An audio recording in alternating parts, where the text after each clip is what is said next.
So just go ahead and lean back, and she'll reach out for you. There you go. She'll wrap her legs around you. And you can Yep, so she's looking you already. come ask a really dumb question. Did she just, I guess, sleep there, sleep in the tree? Yep, Just yep, she likes the hammock, maneuver around the jungle. pull your hair back. She won't eat your hair.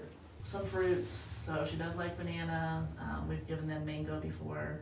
You were just researching that today, Kevin, or about... Yeah, because Germany. we'd been hearing a lot of reports of that there was one that was 50 years old, but that was 2019, so we decided to do a little bit more research. So there was one that made it to 54, Wow.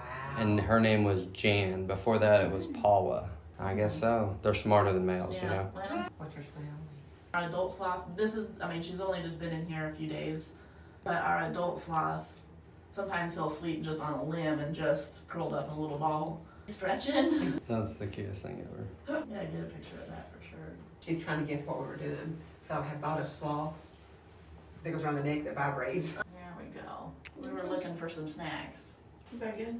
So baby sloths are born with teeth. They start eating leaves at about 4 days old. They're clinging on to mom during this time. But 2 of the kangaroos that we have are babies. And we still bottle feed them so that you can pick. I feel like I should lift her hands back up. Is she okay? Yeah, she's totally good. They're like slinkies. They just slouch around. Very flexible. They're the bad posture we've been warned about our whole life. Yeah. That's amazing. The bathroom once every 2 weeks. Mm-hmm. So in the wild, it'd be once every 2 weeks. In captivity, we're feeding them more. They have more access to food, and so it's gonna be once every 7 to 10 days. I would be miserable. So, and then they actually lose 1/3 of their body weight when they go. Really? Mm-hmm. So Wow. that all that food is just building up in there. Wow. So like right now, you can see her belly's kind of like a Buddha belly looking. So after she goes, she'll kind of slim down quite a bit. She's so sweet. Why don't you feed her one? Sorry. She's definitely nice and relaxed today. I'm surprised you'll get choked hanging around upside down eating. No, yeah, so their intestines are really unique that their intestines are actually attached to their ribs, and so they don't shift, so that's why they can hang upside down Wow. and, you know, not have, like, if we hung upside down, our guts would be like, whoa, and And it'd our all throat. push up, yeah. So theirs are fixed in place. Sweetie, how much can you eat? Maybe yes. You can think about it. Slowing down. It gets really hot and it gets really cold in the more desert area, and so they're actually cold tolerant. I think you're getting tired of them. You're getting tired of it. Mm-hmm. But I don't know if I said, but you guys can take as many pictures and videos as you want, and you can get up nice and close to her, selfies, videos, whatever you want. I'm just gonna thaw her out. What you looking for, Zoe? I think I'll take me a nap. Yeah, so this would be her kind of more animated play. You know, What are you gonna go for dinner? What are you gonna go for dinner? Sleep. It's always a girl, boy, girl. what? It's a girl, boy. Yeah, she's a girl. Yeah, and then our newest baby is a boy. Oh. So do you acquire these as rescues or purchase? It's a purchase. So Okay. they're raised by a breeder in Florida, so they're not wild caught. The breeder out of Florida has about 4 or 5 generations of sloths that originally he brought them in from out of the country, and then they were all, you know, from then on bred in captivity. And he puts a lot of work into them as babies, so they are handleable Right, like right. this. And you'll see, you know, people on the internet that or information about sloths that you shouldn't touch them and they don't like to be handled, etc., which is true for wild sloths and any wild animal. Yeah. So I can't think of any wild animal that wants to hang Be out with cuddled, people. yeah. Exactly. So yes, with a little bit of a like, well, when they're raised. Turn your eyes and look at me. Yeah, I'll get a picture. That was good when she's looking right at the camera. Yeah. I know you're not really seeing it good. Yep. Don't see that nasty hair? Do you guys want me to get some from here with both y'all in it? With your phone? Sure. Zoe's looking. Kevin, I need to move the macaws back inside Okay. real quick. Portrait. Zoe. There, she's moving. You got a bunch. Thank you. You're welcome. You okay? Yeah, half the reason I do this is I have an 8-year-old daughter and she loves all the animals, you know. Oh. So, Now, yeah. Is this your wife? no. Okay. Mm-mm. So you work here with her? Yep, I do all the social media and marketing and all that. Awesome. So what is your favorite animal? I like horses. Do you? Yeah, so, but the camels are really, they act like huge dogs. So we actually just did a thing where we go out and look for emu eggs, and the camels are following us and like shooing away the emus. It's hilarious. So when y'all do the emu eggs, or y'all would try to like hatch them? So they go to a hatchery right down the road because it takes like a really big one, bigger than normal eggs.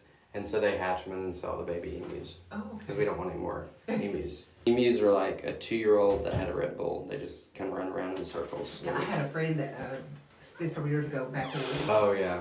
and they had a farm, and I was down in their field talking to her, and had on a remember a red jacket with gold shiny buttons. That ostrich came on, boom, boom. I really don't want ostriches, but they're debating them. But it'll be an interesting video is what it'll be. So she sleeps most of the day, obviously. Yeah, so sleepy. She'll, like when she was moving around earlier, that's kind of like her playtime excitement for the day, and then after that she's gonna just, Wanna sleep? yeah, that was, Do you feel my hair? We were coming over, there was a huge hawk. I mean, probably the biggest one I've seen. We have hawks in our backyard, but a rat or something. We scared him and he dropped it. yeah. How long have you lived here? They've had the property for 5 years, and then they started the farm about 3 years ago, as far as like the animal Okay, so encounters and this is stuff. your farm. No, Okay. so I'm just an employee, and I've been here about 4 weeks now. Oh, wow, Yeah. you're an employee. And you've been Yeah. here how long? A year, about Oh, a okay. little over a year and a half, I guess. Okay. Yeah, Kevin takes care of all the social media stuff, and then I take care of the animals and do the animal encounters and all that. You guys stay real busy in the summer. It's always busy. Or coming now, around, yeah. Where did you guys say you were from? Cleveland. Oh, just that's right cool. down the You road. look so familiar. Do you work at a bank or something? Mm-mm. I used to work for Olin Chemical. Oh, okay. I'd done some trucking stuff, and we'd talked to Olin, but I didn't What work. turkey company did you work for? Freightworks, and there was another one out of like Wisconsin, but we didn't actually have a contract with Olin. Okay. But I'd gotten everything set up. That's why I was like, did I see you on a Zoom call or something? I did not do those. I just retired. Gotcha. So maybe in town. Maybe. Around the river. Yeah. Yeah. We like it when the locals actually come. We probably have more people from other states than people that live close. Well, how I found out about it is I had friends that were here this summer with the kangaroos. Or I didn't even know it was here. Yeah. So, but I want to repost my pictures. And I'll cut up some of these and put them on like Facebook and TikTok and Okay. stuff. Okay. That's where we're live right now on Instagram and TikTok. It's just living the life. Yep, not too shabby. So how many encounters do you have per day? Two? Just two? 2, yeah, so a total of an hour. And that's probably enough. Yeah, yeah, we That's limit good, her that's good. encounters. When would how long till the baby gets to start doing encounters? We'll start doing encounters with him when she transfers really easy, so, like from me to the other person, Mhm. and she's used to that routine.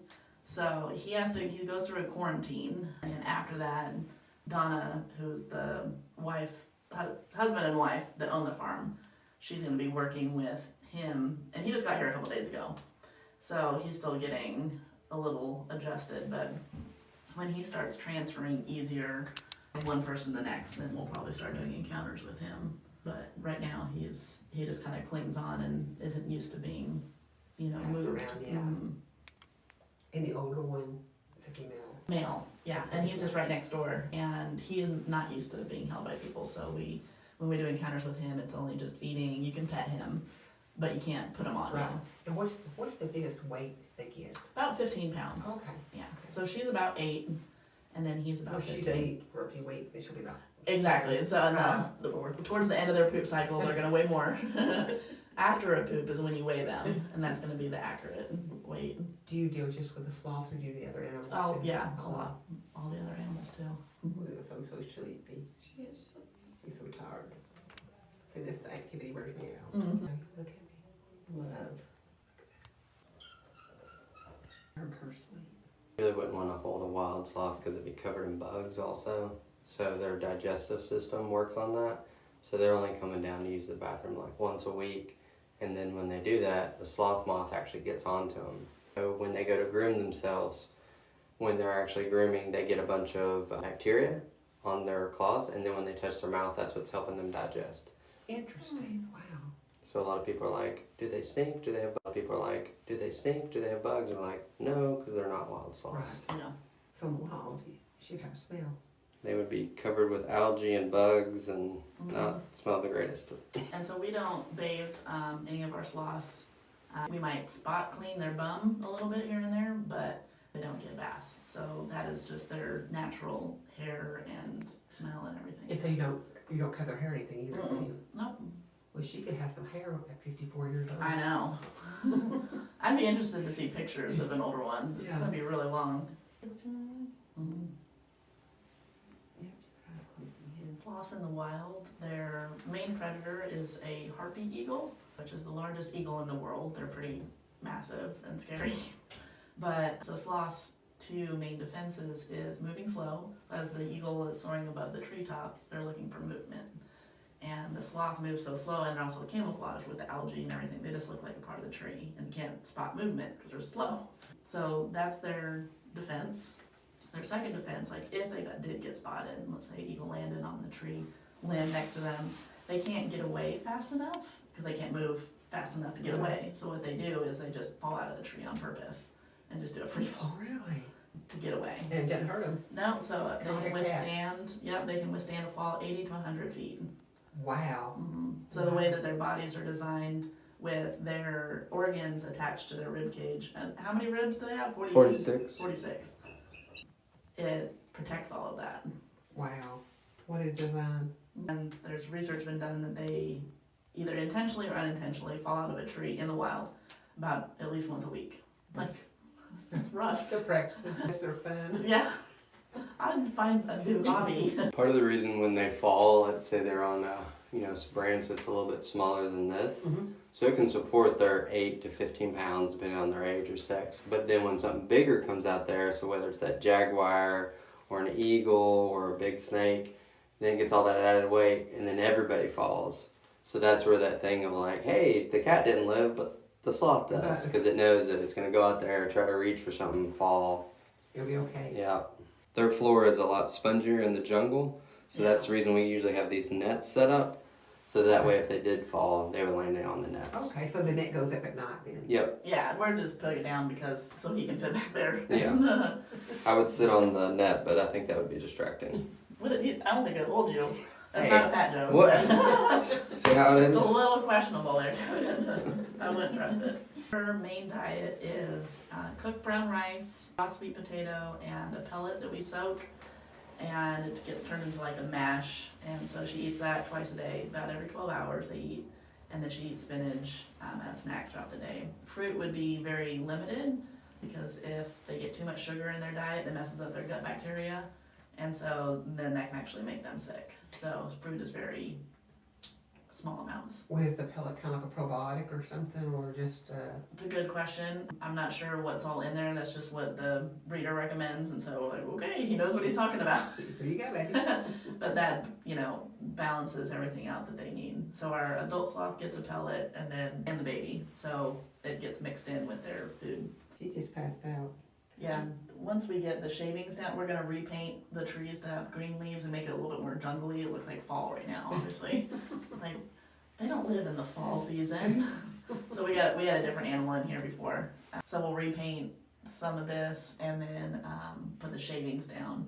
And so it'll absorb some of the echo in here that's now, so. 'Cause that Are the echo's shavings not ideal. cedar or just oak Pine. Yeah, just pine shavings. And then we're gonna build a bench here that, like a Murphy style bench where it just folds down so that we can have encounters right in here without having chairs Yeah, in the way. that's a good idea. So, There'll be a little more space. yeah. So we're working on that next. Does she sleep like on the branches and stuff? She sleeps in her hammock. Oh, okay. Yeah, she hangs up in there. And she could sleep on the branch, but she likes her hammock. And then same with our adult sloth, he likes his hammock too. How many hours throughout the day do they stay awake? Not a lot. Not a right? whole lot. Yeah. They don't sleep as much as you would think, but they're still in a resting state, even though they might be awake or like partially awake. So as far as like how many hours, I'm not sure. It's gonna be a majority, but a lot of it is just staying put and resting without necessarily sleeping too. Kind of like you do. Y'all made me kin to each other. Yeah. Did you want to hold her and get a picture with her also? Are you sure you I'm don't want positive. her? You want to get a picture of both you guys in the picture? I think you got. Oh, you got some. one? You got Okay. some. You got a bunch, I think. Okay, good. Yeah, and then I can move Zoe back up here in her Yeah, hammock so you hammock. can see what she. Hey Zoe. Hi, sweet girl. Alright, I'm gonna go on your right inside here. Hi, sweet girl. Hi. Come here. There you go. Good job. Okay, night-night. Night-night. There you go. We gotta go to your hammock now. Come on. Night-night. Night-night. There you go. Good job.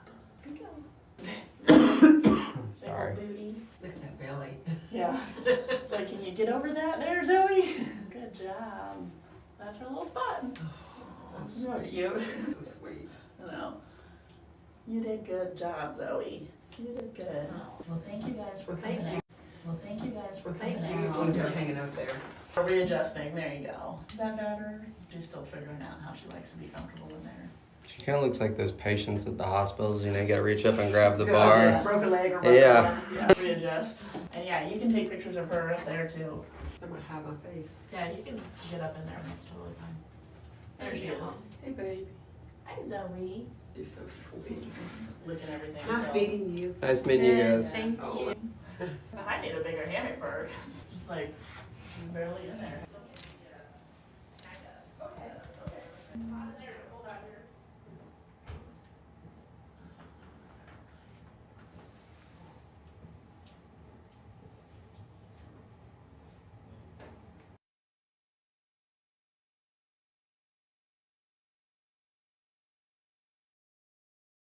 Depending on where you're watching, we've got some camera on the our little Finnick fox running around here as well. So Zoe hears my voice, and that has her curious, like, "What are you doing, Mom? You traitor?" No. Don't die, baby. No, I I don't know if you can see his little face. Hey, Dash. He Not is- really. he's He looks like a eating- dark brown blob. Yeah, it's really hard to see. He's eating very, very well. Let me see if I can get it a little bit closer You to. want me to stand up and turn around, maybe? Let's see. It's so hard to see him.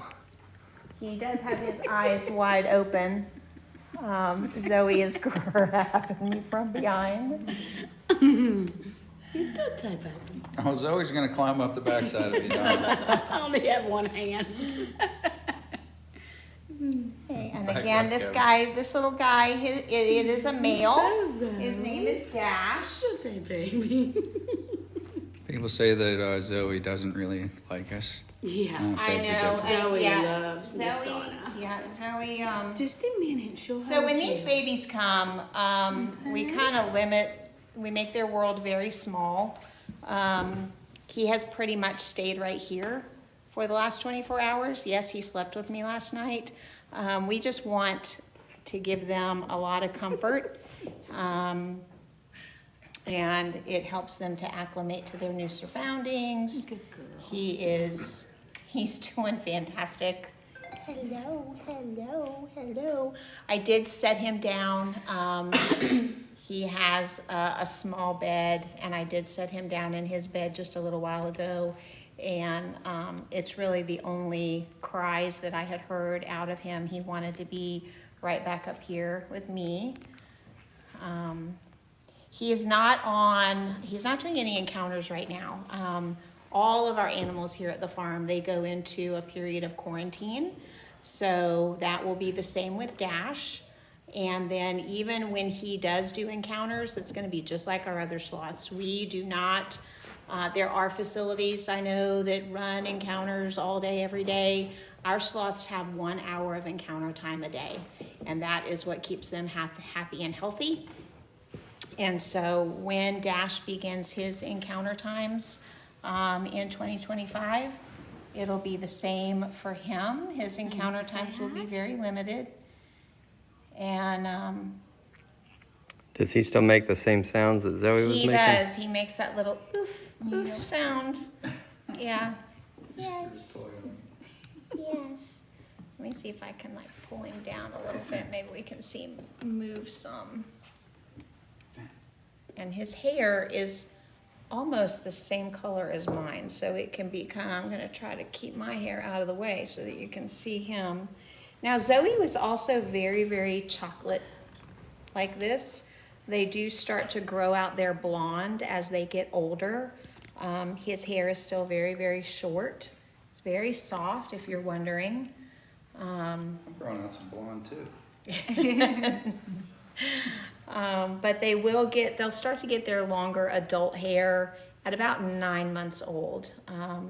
Zoe, you can even see the difference though between Zoe and Flash. Flash's hair is even longer. They will continue to grow to their full size, which is about 2.5 to 3 years. They'll max out. Zoe's last weight check, she was just over 9 pounds. We haven't done a weight check on this little guy yet.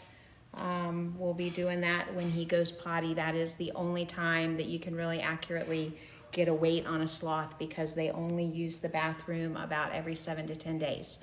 And so to get an accurate weight on them, you do that after they've gone to the bathroom. I would guess that he's probably, I would guess he's about 1 pound, 7 ounces. And I don't know if I can get him turned around for you guys some. Let me get this other paw. Come here, Dash. When he does the thing where he gets on your arm, you can see him better. On my forearm? No, when he gets on your bicep. Oh, well, Oh, what, girl? hey, baby. Let's see. I don't want to. I try to let them hold on. That's what they're comfortable doing. And then. There he is. Hi, Dash. Hi. Hi, baby. He's very wide-eyed. Some people think that they sleep more than they do just because they're not moving. But scientists have discovered that they actually are awake more than originally thought. It's just that they're not like us. They don't have to be running around and doing something just because they're awake. So you can see that he is very much awake right here. Some people want to know if he's a two-toe or a three-toe. He is a two-toed sloth. We're going to look at the front feet to determine that. All sloths, the two-toed and the three-toed, have the 3 toes. I'm going to pull one of his little hind feet out here. So they all have the 3 toes on the hind feet. But if you look at these little front feet, that's where you're going to see the 2 or the 3. There's actually a trend in the scientific community to start referring to them as 2-fingered or 3-fingered, because what we would think of as legs back here, they all have 3 toes technically, and then it's what we would refer to as their arms, maybe their hands, as having the 2 or 3 fingers. So if you're looking at articles online, you'll see a lot of things referring to them as 2-fingered and 3-fingered. It's Zoe looking at the camera. Yeah. It's always on me. So it's like, wait a minute, wait a minute. She looks huge now compared to... She does, yeah. It reminds me of when I was a mom and I had I birthed a new child, and then my other children would come into the room and suddenly they would look like, just enormous. So she now looks so big to me. Hi, Zoe. Hello. When Ashley was born, I said, put her back. She's too small. Oh, hi, baby girl. Neither one of my kids were little. Hi. KK was 9-15. Hi. So she can come over here, but probably, let's see, let her, she's gonna demand to come over here, and I got her. You can put your arm down. Hey y'all, looks like there's a bunch of new people that have joined, so while they're switching sloths, I'll tell you where we are. We are at Ocoee Riverside Farm. We are located halfway between Chattanooga and Knoxville. We have lodging here for up to almost 40 people, and we have over 125 animals, including sloths, foxes, camels, iguanas, kangaroos. You can bottle feed kangaroos. There's so much to do here. this is a great place to come and create memories that'll last a lifetime. So Zoe did not see me yesterday because I was traveling to pick Dash up. And so she's like, no, I'm not waiting another minute. Where have you been? Boy. You traitor. Hello, baby girl. Hello. Hello. Hello. I missed you too. Yeah. I missed you too. Hello. Yeah, probably a new smell. Yeah. So sloths are just one kind of animal that we have here on the farm. We are a lodging farm. You can come and stay with us. We are a small lodging farm, which is nice because it gives families the opportunity to create some intimate memories while they're here. We can host up to 37 guests on the farm each night. You do not have to do animal encounters while you're here, although the majority of people that come do want to do at least one of our animal encounters. We've got the sloths, of course. We've got camels, kangaroos, coatimundis. We've figuring it out? several reptiles, birds, micro squirrels, hedgehogs, sugar gliders, llamas, alpacas, a zebra.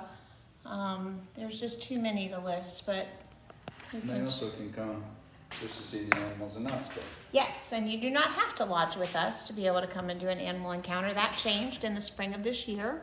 Used to be we were strictly lodging guests only, but now you can come and do most, not all, of our animal encounters. And but these Better guys, get used to the camera, buddy. Yeah, I get used to that. He's everywhere. Guys, we have gift certificates for sale on our website. This makes a great gift certificate, and a lot of times we get kind of full during the summer. So if you got that gift certificate, you can go ahead and book your adventure for the summer, and it's a great thing to give as a gift. Could you imagine getting a cuddle session with these cute little guys as a gift? Come on, don't make a mistake. Get the easy gift. and you can tell they hang on their own. Gosh, she's huge. I know, she suddenly looks so big. Yeah.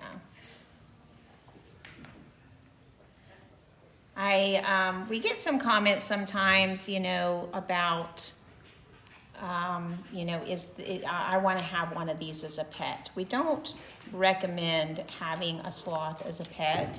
I'm not saying that you can't do what we're doing. Most people don't understand what all goes into doing what we're doing. So sloths require very specialized diets. They require specific climate controlled enclosures.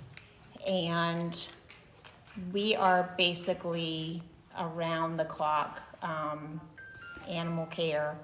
And so some people, like for example, the sloths here, like we're right now we're up here at the house. You can tell that Tatum and I are hanging out here in front of the fireplace. Sloths require temperatures, and you're smart. You're in your t-shirt. I'm standing here in a hoodie right now. It's getting kind of warm, but that's for the sloths' benefit. They require temperatures of 78 plus degrees. 80 to 85 is a really good temperature for them. They do need to also have their humidity monitored, and some people think that, they're just going to get a sloth and they will bump their temperature down gradually and the sloth will acclimate. That is not true. A sloth can actually starve to death on a full stomach. So what happens is when their temperature is not maintained, it shuts down. They're not able to digest. And so that is a fact, that a sloth can actually starve to death on a full stomach if their temperature is not being maintained. Donna, there's hundreds of more people than started out on there. So you might want to just start over with here's Dash. Yeah, so we are introducing everyone to the newest member of our family here at Ocoee Riverside Farm. Tatum has baby Dash right here. And both Dash and Zoe are two-toed sloths. I've got to stop calling Zoe baby Zoe. She had her big girl birthday this week. And now that we have Dash here, she suddenly seems huge to me. she seemed so little just a couple days ago. But Zoe came to us at the same age. Zoe was also really dark chocolatey, the way you see Dash is here now. As their adult hair starts to come in, this longer hair, they do start to get that blonde coming out in them. And so I would expect the same would be true with him. He's got his baby coat there right now. It's very soft for anybody that's wondering. It is just super, super, super soft. Dash was ready to go. In the sloth world, the mothers wean their babies. In the wild, the mother will actually leave the baby. So she will birth the baby hanging upside down in the tree that she has been living in. And that baby will nurse on demand, but the baby also starts eating solids as early as 4 days old. And so much different than a lot of other mammals who are strictly relying on mother's milk up until the time they are weaned. The sloth babies start eating solid foods from a very, very early age. And then when mamas are ready to wean those babies, they simply leave the baby in the tree that it was born in, and they move to another tree. And so we were contacted.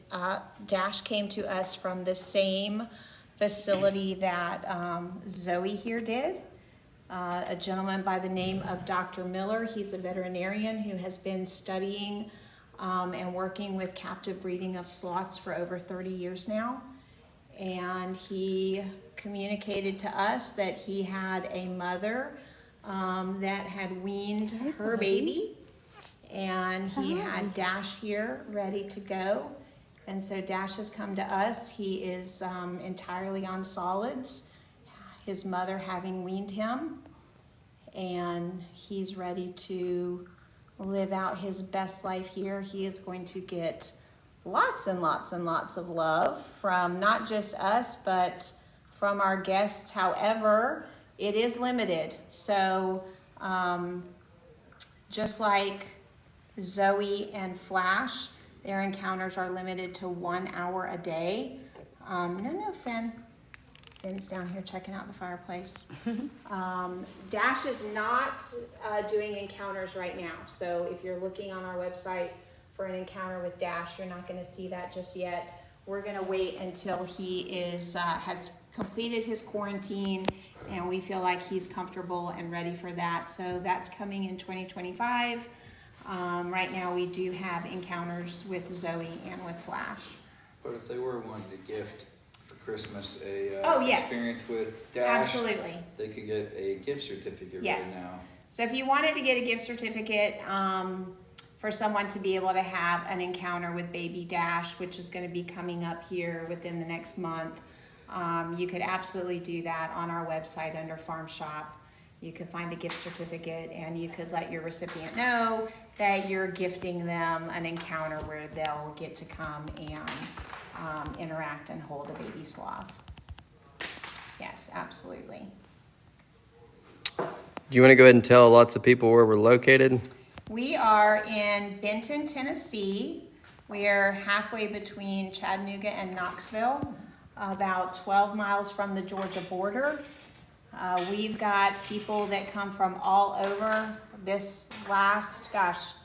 We just recently looked it up. We've had visitors from 37 different states and 15 different countries that have come to Ocoee Riverside Farm. You can come as a day guest or as an overnight guest.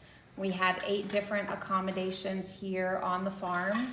You can stay in a cabin, you can stay in a covered wagon, you can sleep in the barn with our horses, you can stay in a tiny house on the river, or if there's a large group of you, you can stay in the camel condo, which is the entire second floor of our exotic animal barn. It's got 5 bedrooms, 3 master suites, bunk rooms, but first you have to find them. The kids get to find them because they're hidden behind secret passageways and hidden doors with glass floors that look down into camel and kangaroo stalls. There's a 23-foot blacklit tunnel with 5 recessed aquariums in the walls. There's a game room, PS5, virtual reality gaming center, tabletop Pac-Man. I hear Rio texting. So I don't know if you guys can hear that. Oh, is that him? I Yes. thought somebody really was like going Yeah, hyperactive. so if you hear that very loud texting sound, I don't know if she's gonna do it again. It's a Yellowknife Amazon. Yellow named Amazon named Rio. What's the coolest thing about the camel condo? Who do you get as a roommate? Oh, so in the camel condo, these are 2 of our now 3 sloths. And inside the camel condo, the 2-story sloth enclosure that Flash lives in actually comes up through the living room floor in the camel condo. And so you are rooming with Flash, our adult male sloth, when you're staying in the camel condo. Do you hear Rio? Hi, Rio. Do you have any other questions? Oh, you could talk about whatever you want. There's lots of people. So these are I end up getting a lot of questions about babies on the farm. There's always questions about babies on the farm. There's always babies on the farm. It just depends on when you're visiting which babies you might see. So for example, right now we have the baby sloth here, Dash. We have a baby alpaca, a baby llama. We have a baby fennec fox, a baby 3-banded armadillo. We've got, you told me that we have 2 brand new sugar glider Sugar babies. gliders and micro squirrels. And micro squirrels. So there's always babies on the farm. In the spring is usually when all the baby goats arrive. Somebody wants to know specifically what's the difference between the VIP sloth encounter and the sloth snuggles encounter. Okay, that's a fantastic question. Let me talk to you about the 3 encounters that are available right now. So when you're on our website, you're going to see Sloth Encounter, and that is an encounter with our adult male sloth Flash. And so in that encounter, you're going to be in the enclosure with Flash. You're going to get to see him, pet him, take selfies with him, hand feed him. And that is the sloth encounter. If you go to the other page called Sloth Snuggles, that is with baby Zoe, who is with me right here. I did it again. I called her baby Zoe. So Sloth Snuggles is with Zoe here. She's still not full grown. She just turned a year old. And when you do Sloth Snuggles, you are having a half-hour encounter here with Zoe, and you will have the opportunity to snuggle up with her. This is her place of choice. She likes to be hanging around your neck, cuddling up with you like this. So you'll have an opportunity to interact with Zoe. Yeah, You gonna swap over? Can't make her mind. The VIP encounter, when you go back to that first page we were talking about, Sloth Encounter, when you upgrade your Sloth Encounter to a VIP encounter, it's essentially both of those encounters that I just mentioned. So you're going to do your half-hour encounter with Flash, and then that's going to be followed by your half-hour encounter with Zoe. And so when you upgrade to the VIP encounter, you're actually doing a 1-hour encounter with 2 different sloths. You're not going to find Dash on there just yet. He has just arrived. He's in a period of quarantine right now, as are all of our animals when they first arrive. And we want to be Hi, sure buddy. that he has a chance to get to know us and acclimate with us, but we just wanted to jump on here and give you guys an opportunity to see him and introduce him to you all. And his name is Dash. So our adult male sloth is Flash. Hi. And to meet and interact with Flash, that's the Sloth Encounter. Then this is our only female right now. Her name is Zoe. No She's nibbles. a year old. No nibbles. And she is the You're Sloth okay, Snuggles. And then we've got Dash there, who is also a male.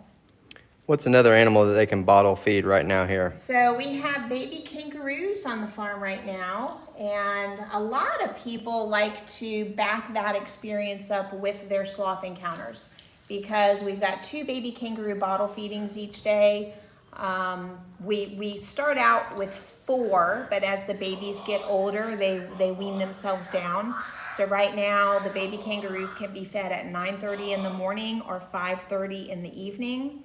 But when you do that 9:30 a.m. bottle feeding with the baby kangaroos, you can go straight from baby kangaroos from 9:30 to 10 into your sloth encounter, which starts at 10. And the last thing while we're here, is there any huge animals we have to ride? So we do have camels that you can ride. We've got Ed and Abu. And they were the start of the exotic animal barn. The barn had to be built in order to house those big camels. And you can actually see Ed and Abu through the glass floors of the camel condo when you're staying in the camel condo. But you can, another thing I always like to tell people, when you're coming to the farm, we have something called Farm Tour and Animal Encounter. We actually changed the name. So it used to just be called Farm Tour. And we had guest after guest after guest coming to us at the end and saying, oh my gosh, I started not to book this. I thought we were just going to be walking around looking at animals. I thought you were going to say, over there in that pasture are our camels, and over here we have some llamas. They said, we did not realize that we were going to get to see these animals, pet these animals, hold these animals, interact with these animals. So we changed the name to more accurately describe what it is that you're doing. It is a farm tour and animal encounter. When you are on that page, booking the farm tour and animal encounter, that's the best place to add things like pony rides, camel rides, because they're discounted, and they're discounted 50%. So you can come out to the farm and you can do standalone camel rides. You can do standalone kangaroo encounters. Kangaroo encounter is different than our kangaroo bottle feeding. That's with our 4 older kangaroos. You can do standalone pony rides, but you can also add all 3 of those things at a 50% discount. So I love you too, Rio. So when you add pony rides, camel rides, or kangaroo encounters to a farm tour, you can do so at 50% off. Hello, Rio. All right, feel free to go ahead and tell everybody bye. We'll go ahead and see everybody here. We got, who are you? Hi, I'm Tatum. This is Tatum. This is Donna. Donna and John own the farm. This is Fallon. It's Fallon's day off, but she came to meet Dash. Who are you? This is John. My day off. Tony.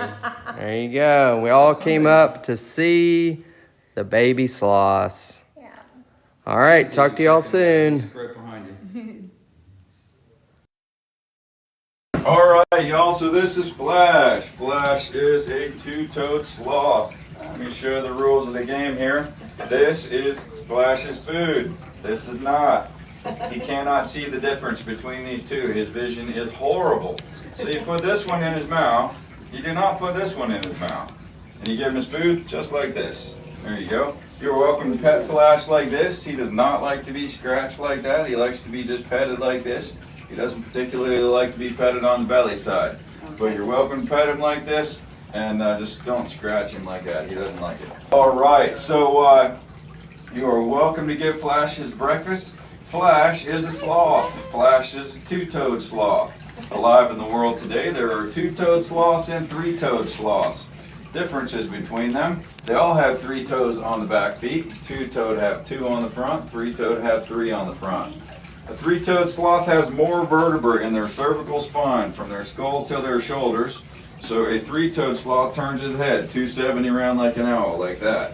A 3-toed sloth has 3 vertebrae of a tail. A 2-toed sloth like this has no tail. But they have the same number of vertebrae from end to end, so that means that the 2-toed has more vertebrae between his hips and his shoulders. So the 2-toed is going to turn around like a slinky. And if you take one of the pieces of food and you lead him around in a circle with it like this, you will see how far that sloth can turn. Wait until he gets done chewing his last bite. You don't necessarily have to get it all in the first 5 minutes. But yeah, just lead him in a circle. We're done. Okay, I'll do it. So and look how he can just like hardcore out there. He's super strong. He's got crazy core strength. He's like, lady. So he can turn until his hips are basically almost 180 out from his shoulders because he is very much like a slinky. So yeah, you can. So sloths are slow. Sloths are famously slow, but sloths are slow in ways you don't think about an animal being slow. So they are slow not only in their movement, they're slow in their digestion. Slow not only in their movement, they're slow in their digestion, their metabolism, their metabolic processes. They are slow in every way that an animal can be slow. Gimme. They're slow in their digestion. So a sloth. The first studies on how slowly a sloth digests its food, they put some 3mm glass beads into some sloth's food and just put some 3mm glass beads into some sloth's food and just waited to see how long it took them to come out. That was 61 to 64 days. So that was where they started out, thinking how long it takes a sloth to digest. No one seriously believes that anymore. These days most people would just tell you, boy, I cut that one kind of big. These days most people would tell you that a glass bead just doesn't move through a sloth system the way that, cut any other ones that big? Cut that one again. The glass beads don't move through a sloth system the way that the food does. So the next time that they undertook to determine how slowly a sloth digests its food, they put some durable dye onto various types of food and wait to see how long it took the dye to come out the other end. And that worked out more in the 18 to 30 day range. So still crazy slow, but not anywhere near 60 days. So, man, he just swallowed that whole big chunk. Yeah. Do they have any issues? I guess they don't. They stay upside down so long. So his esophagus goes down and goes all the way around his stomach and then goes in. And though he doesn't have blood pressure issues, and nobody has really studied that a whole lot yet, but I can tell you they've studied giraffes, who you would suppose would have blood pressure issues at the brain level. Yeah. Because when a giraffe's head is all the way up, you know it's 26 feet in the air, so that's tremendous blood pressure to blast the blood all the way up there. Yeah. Then when they go down to graze, they're going from from their heart level, they're going from plus 12 or 13 to minus 12 or 13. Yeah. So they ought to have a stroke every time they reach down to graze. Yeah. So the way that it works is they have this massive research system around their heart that has like basically a switch in their neck to the attitude of their head. And as their head goes down, this research system opens up and it only affects like their carotid arteries basically. I don't know what they call the long arteries up a giraffe's neck, but basically their carotid arteries to maintain a constant pressure at their brain. Yeah. But it doesn't affect the rest of their body. So Lord has designed some pretty crazy ways for animals to survive, and yet evolution was. When I was in school, you know, they changed the books every time they print a new one because they figure out that they didn't know. Yeah. When I was in school, they used to tell you a giraffe was descended from okapis just because they look alike. And then DNA came along and they're like, no, a giraffe is more closely related to a pig than an okapi. There's no overlap at all. And then they used to say that the giraffes had long necks because in a drought, the ones that were just a few inches taller would survive and the ones that are just a few inches left would die out. That's what my high school science book said. And then some rascally creation scientist said, hey, wait a minute, all male giraffes are 2 feet taller than all female giraffes. So doesn't that mean they were extinct in a single generation after one drought? Yeah. And then they're like, oh, what had happened was. So anyway. Let's rewrite that science. How long did? No one knows. So in the wild, of course, these are prey animals, so that what they die of is being caught by a predator. In captivity, and in the wild, they tell you that they think that a sloth lives somewhere around 20 years. In captivity, like most prey animals, they live much, much longer in captivity. So there are at least 3 that have lived to be 50 in captivity. But as far as a hard answer for this is how long they can live, not that many sloths have been captive for that long. But the guy that our baby sloth, Zoe and Dash, came from has been in sloth conservation and breeding for 30 years now.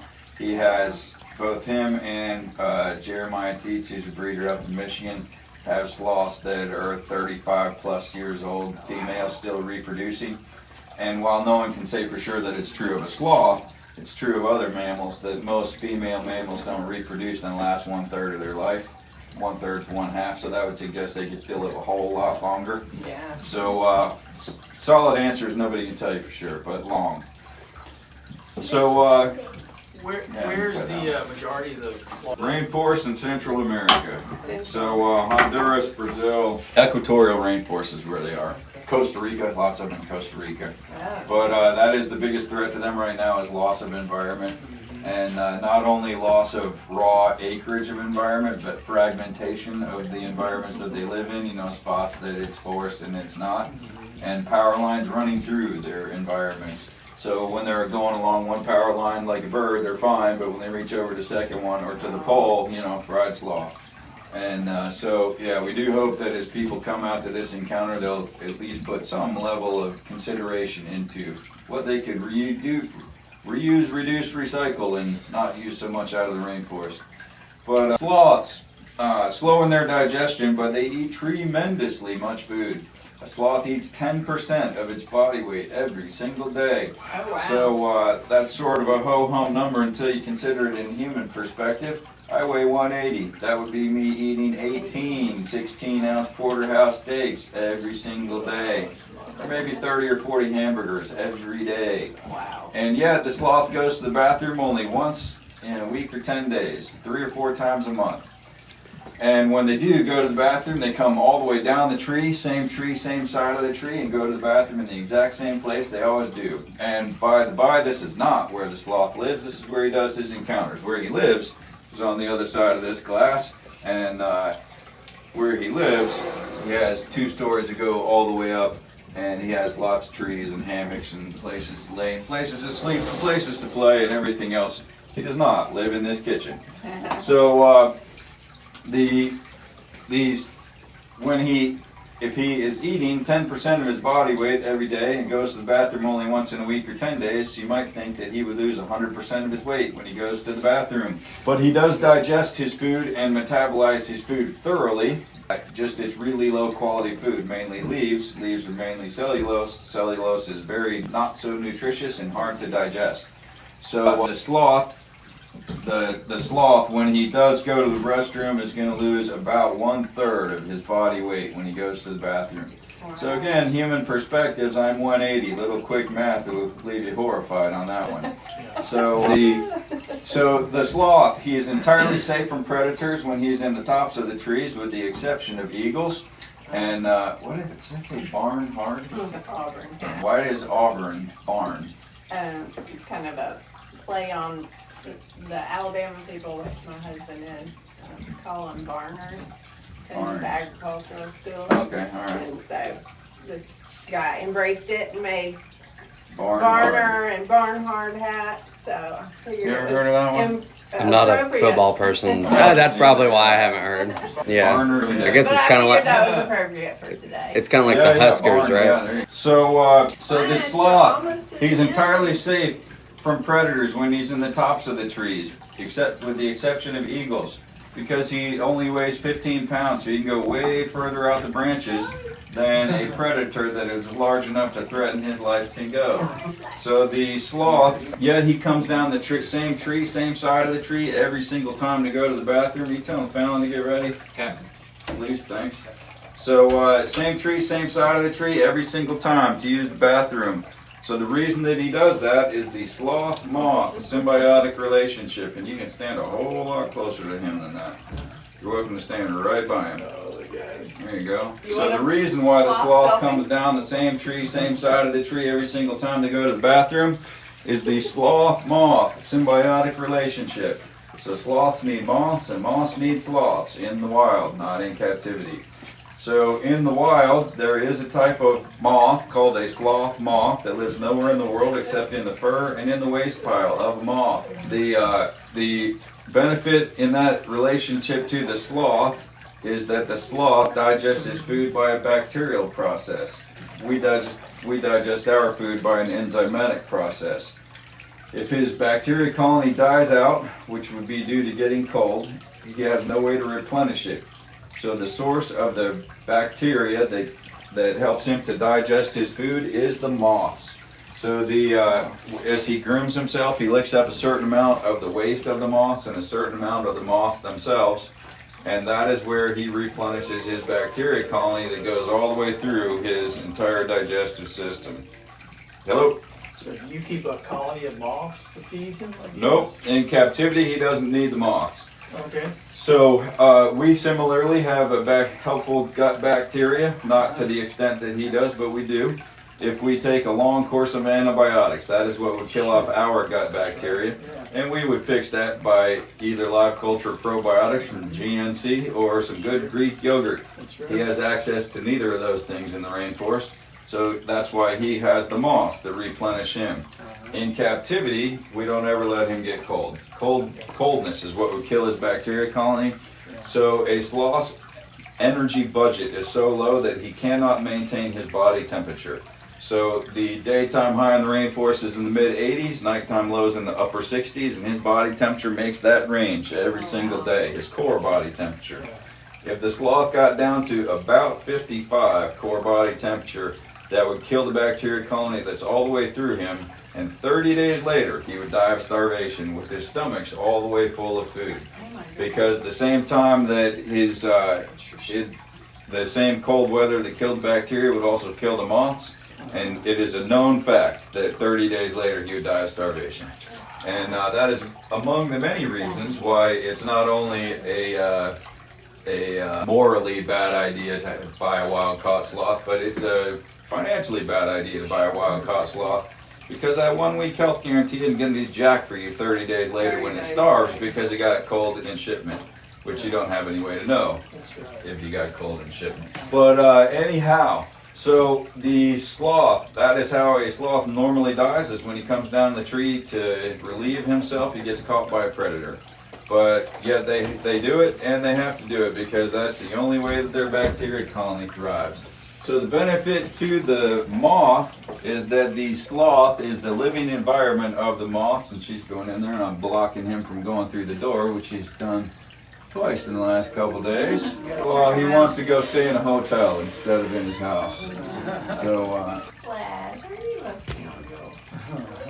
So the benefit to the moths is that the sloth is the living environment of the moths. The moths will live their whole life on the sloth.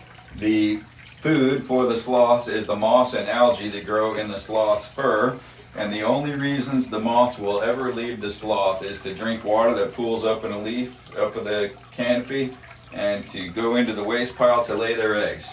So every time that he comes down the tree, there are new moths in the waste pile, because it's row, row, row your boat. The moths are on about a 7-day cycle, and the sloth is on a 7 to 10 day cycle. And so when he comes down this time, they lay eggs. The eggs from 1 week ago are now larvae. The eggs from 2 weeks ago are now moths. And the new moths go onto the sloth every time he comes down the tree. And in the wild, he's got about 150 moths living in his fur at any given time. Does he eat them, or they just live He on? does eat some of them, but Okay. just it's not so much that he's out to eat them, but he grooms himself, and when he does, he eats a certain amount of the waste of the moths and a certain amount of the moths themselves, and do give him some protein. And there's a in-depth in the weed study about exactly how beneficial the moths are to the sloth. And this study was based on the fact that 3-toed sloths have more moths on them than 2-toed sloths. Because the 3-toed sloths with that little tiny tail get down into the poop, and they drill a little hole with their tail into the poop before they go. And since they are stirring the poo, that lets some of the larvae crawl up its tail, and the larvae get up onto the moth, as well as the up onto the sloth, as well as the moths flying up onto the sloth. So the moths are more dense on a 3-toed sloth than on a 2-toed sloth. And the study is examining their blood, and the 3-toed sloths have significantly higher peptids and leptids in their blood than 2-toed sloths do. And the peptids and leptids come from eating the moths themselves. And so there's some weird studies going on right now. And you can get yourself pretty wrapped around the axle reading various sloth websites. because a lot of them give directly contradictory information. Some just because people will type websites just to type websites and try to get clicks on them. And for instance, I read a thing about trying to know how old your tortoise is, and it's like a 3-page website, and in the end of it, it says that their best suggestion is that you would write down what day your tortoise hatched, and then add 1 year to that every anniversary of that date. And I'm like, really? I spent 15 All minutes that reading time? this website to find out you could just know what his birthday is and remember. I mean, thanks for that. Never would have occurred to anyone otherwise. And then there are other websites that are, they give information that is intended to drive human behavior, and that is that sloths hate to be touched, hate to be petted, hate to be held, and it's physically harmful for them, all of these things. And in the wild, I completely agree with that, 100%. They are 100% correct. And in Costa Rica, they are not specific about wild and not, because they don't want people taking sloths out of the rainforest, setting up a roadside stand, and getting tourists to stop and pet the sloth. And I completely agree that that's a horrible, terrible idea and harmful to the sloth. But these aren't wild sloths. Right. These are multiple generations captive bred. They do not have a biome living in their fur. And especially when you hold the next one over here, you will see that they are actively seeking human attention all of the time. This guy's room up here is 2 stories tall, and if he didn't want to come down the tree, I ain't climbing up to get him. Yeah. But the smears, most of these are on the other side of the glass, that if I'm late for 10 o'clock, he's there rubbing his nose all over the glass and doing this one right here. You know, not a fastener. Yeah. Saying, hey fella, let's go. And boy, if a sloth is telling you to shake a leg, you gotta check your. If I can get the light at my back, that'll be perfect.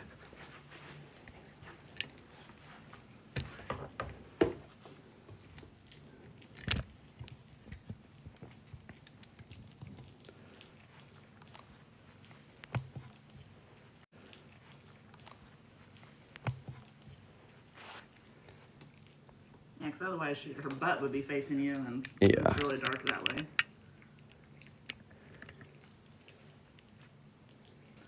Let's see if they both will go. And watch your head on that chandelier. I've hit it like 10 times at least. Especially that damn little pointy part in the middle. All right, they are both on. As I figure out this triple lock system that I just did. Good morning, everybody. This is Fallon and Zoe. Fallon is the human, and Zoe is the two-toed sloth there. And you guys are kind of getting an exclusive behind the scenes because we're not doing any encounters this morning. There's some this afternoon, but Fallon is feeding baby Zoe. Baby Zoe is a two-toed sloth, and I'm going to let Fallon tell y'all what she's eating. So Zoe eats twice a day, about 9 a.m. and 9 p.m. every 12 hours.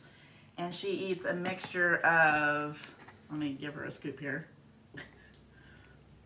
She eats a mixture of brown rice, raw sweet potato that gets finely chopped, and a specific pellet that we soak so it's all really soft. There's nothing hard in here for her to chew on.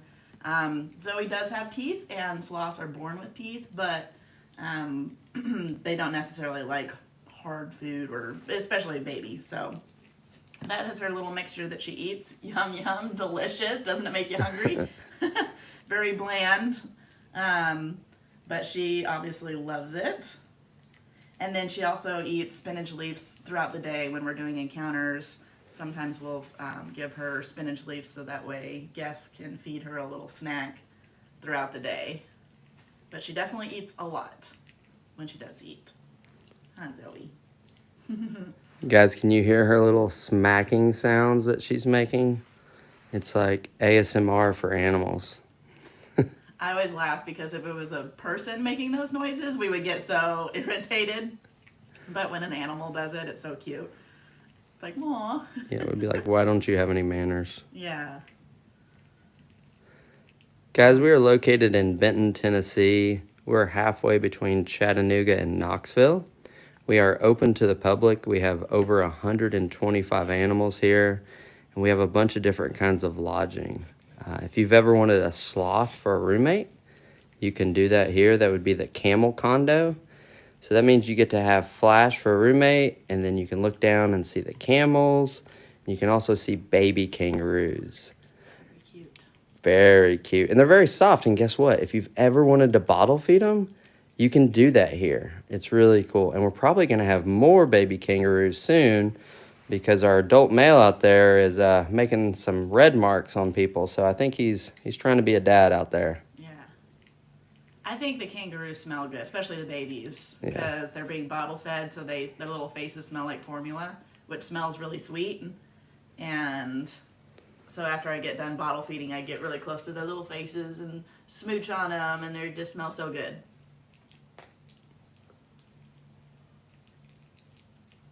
Zoe doesn't really have a smell, so I wish I could send you some smell-o-vision, but there's not much to send.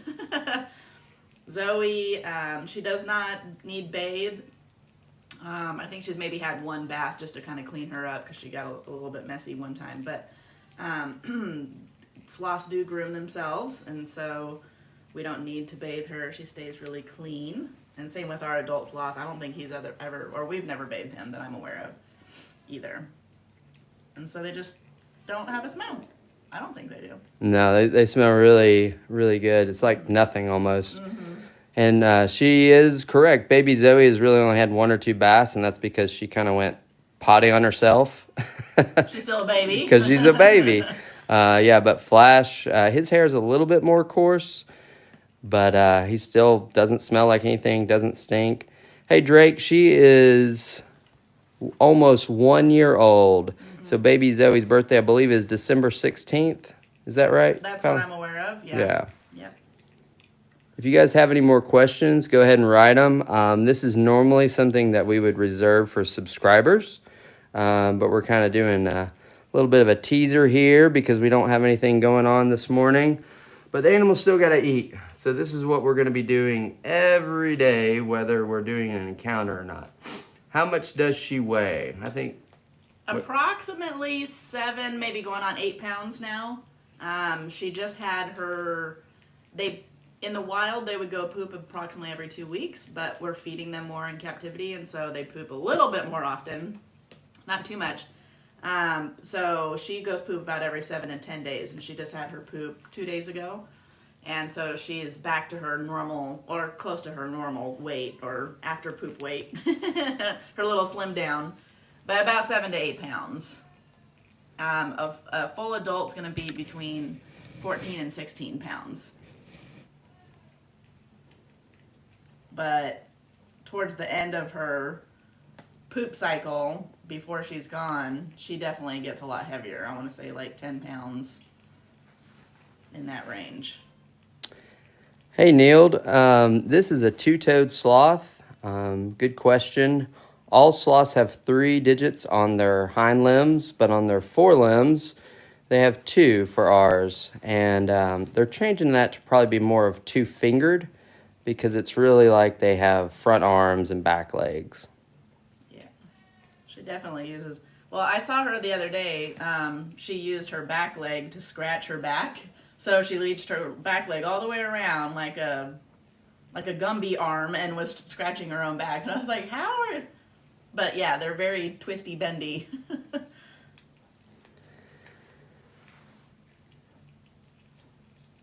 How long do sloths sleep every day? Majority. Short answer is a lot. So she will eat for about half an hour, is about how long it takes her to eat in the morning and in the evening. And other than that, she's sleeping. She'll do about an hour of encounters. So she only has a half hour of encounters today, which is 1 person. And so that would be her busy day, a total of an hour of encounters a day would be a busy day for her. The rest of the time she's sleeping. And typically during her encounter, she takes a nap. So she's eating, sleeping, once every 7 to 10 days she poops. And that is it. I think it's always a little funny when we have encounters with our adult sloth, Flash, and older kids can do encounters with him and feed him. And their question is, well, what does he do? Can he do anything? Does he do any tricks? Or, what does he do? I'm like, well, this is it. He's a sloth. They don't really do a whole lot. They don't really play. Last night when I was feeding her play was bending around backwards and kind of reaching around for things as I was sitting here on the couch after I fed her. But that's her play, and that lasted about 5 minutes, and she's done and then ready to go to bed. So there's not a whole lot of playtime with these guys. They are also solitary animals, and so play for them is enjoying their meal and then taking a nice little nap. Hey Darby, all the details for the ages for the different ones are on the website. The website's SocoyRiversideFarm.com, and the link to that is in the bio. Somebody wanted to know, what do you think's faster? I'm going to answer this. Turtles or sloths? So, I think I know. I'm going to say sloths because there's no way that a turtle could climb a tree. Well, but just if you compared apples to apples of the mode of transportation, because turtles are on the ground. So if you had a sloth and a turtle side by side on the ground, which one's going to be faster? Well, what is your vote? It depends if there's a tree. No tree, just apples to apples here. Just on the ground? On the ground. Who's going to win? Probably the turtle. The turtle. Now, a turtle can't climb a tree, so of course the sloth's going to be faster there. But yeah, you have a ground animal and then you have a tree animal, so they're very different. Yeah. But maybe we'll have a race one day. We can set up like a betting pool, like, see what. No, just joking, guys. We're not doing any illegal sports betting on animals, and if we were, we'd be shut down for being dumb. But on the ground, the turtle would definitely win, the tortoise. And definitely in the water. That's why I was like, hey, they have the water advantage. Yeah, that's right. And then you have the turtles, like soft shell turtles and things like that. They're real fast. fast. They're really fast. fast. In the water, yeah. I mean, Yeah, everybody's definitely. seen Finding Nemo, and they see how fast turtles are. Mm-hmm. And they kind of talk like a old Bob Marley or something. I just envision all turtles sound like that now. They do. Hey, man. That's what he sounds. Have you never watched Nemo? Yes. Okay, I was looking. Yeah. That's why I was like, hey, man, Yeah. what's up? Yeah. Radical. Catch some waves. So what is Zoe eating out of your hand there? So Zoe gets her own little custom blend here that's recommended by her vet, which is cooked brown rice, raw sweet potato that's shredded and then finely chopped on top of that, and then a pellet that gets soaked in warm water so it's nice and mushy. And then we make a big mash out of it. So if you can look in her little bowl here, I just made a fresh batch for her last night. But it's just kind of like a brown rice soft mix.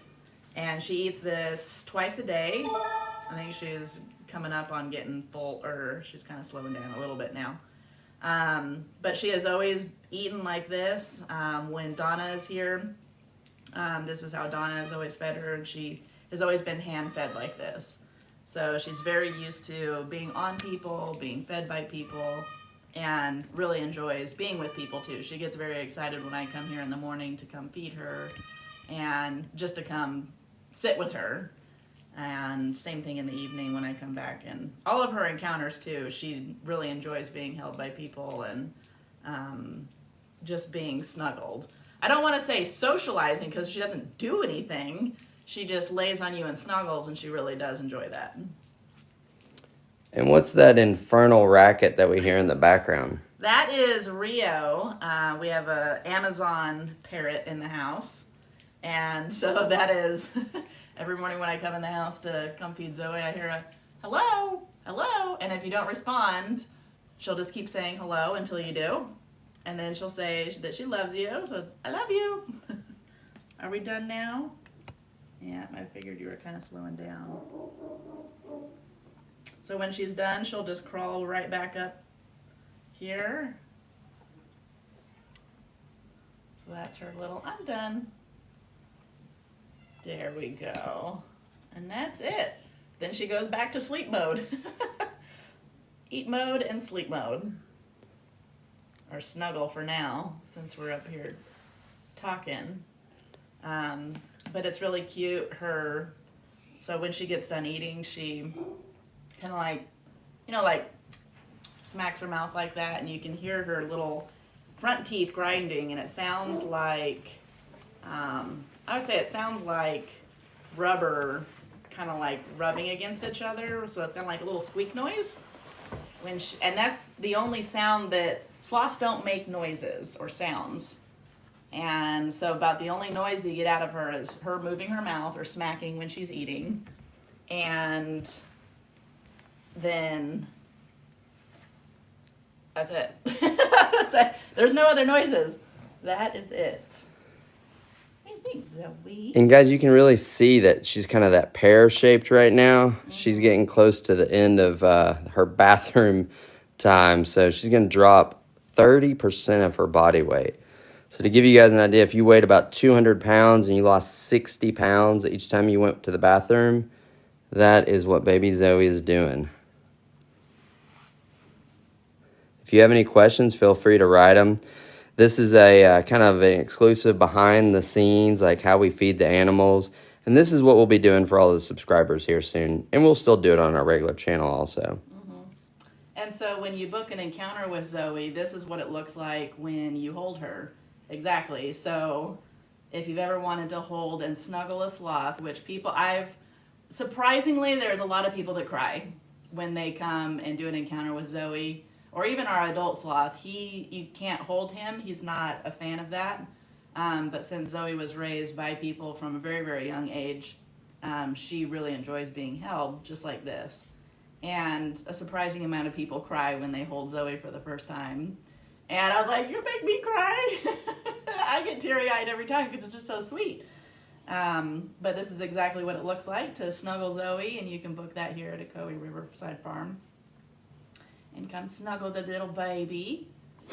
We are going to be getting a new baby sloth here soon. I don't know the exact date, but it is coming up. So Zoe's not going to be the only baby anymore. Aw, she's almost a year old now, so she's growing up. No, I am not Theo Vaughn. I guess my voice sounds like him to a bunch of people. They said, is that Theo Vaughn or something like that? No, my name's Kevin. Theo Vaughn is hilarious, though. He is. He says the most off-the-wall things. I love it. I'm like... It's like the magic 8-ball of comedy. That's what I always say. Baby girl. Hey, Shirley, I don't think Zoe will be too jealous. There's enough people around here to give her lots of loving. Oh, yeah. The main reason also we're having another sloth is we keep Zoe's encounters down to a minimum. A lot of people that you see, they kind of pass around the sloth, and we don't do that because we want the animals to enjoy their being here, right? So they're not, having a hard life. They get to relax and just live the dream. Where are we? We are in Benton, Tennessee. We're halfway between Chattanooga and Knoxville. Yes, you can visit. You just need to book everything online. And we do have lodging here also. So we have lodging for up to almost 40 people. Some people have had weddings here. We do field trips, a nice pavilion for corporate events. It's just a great area. And not only here on the farm, which is 30 acres, but all around the area. We have the Ocoee River, which held the 1996 Olympics. Just up the road is the Hiwassee River, and then we have lookouts and rivers, lots of places to go hike. It's beautiful. The river is really gorgeous. So the property that we have here butts up against the Ocoee River, and the glamping wagons are on the river, the cabins on the river, so you can book all of those. But the river is so clear. You can see all the way down to the bottom, and the trees and logs that are underneath the water. I was really surprised. I'm used to Florida rivers, which look like tea water, and they're just so, not brown, like muddy brown, but just a clear brown tea color. And so when I got up here, I was like, well, this river is really gorgeous and really clean, and it's so clear. It's very gorgeous. I can't wait till summertime to be able to jump in that water because it looks amazing. It's not that cold. Just go jump in. Yeah, right. It's okay. It's only 30 degrees here. It'll be all right. Just make a fire or try to burn down a wagon. There'll be big flames. No biggie. Someone asked again where we were. So we are in Benton, Tennessee, which is kind of hard to see on a map. Google will hook you up. But we're halfway between Chattanooga and Knoxville. The link to our website is in our bio for everything. There's also a map there, and you can book everything that you need and look around and see some stuff. And there's a lot more videos on all of our social media. That's including like little tours of the wagons, the cabin, the camel condo. And right now on one of the other social medias, the old FB, we are live streaming from the cameras around the farm.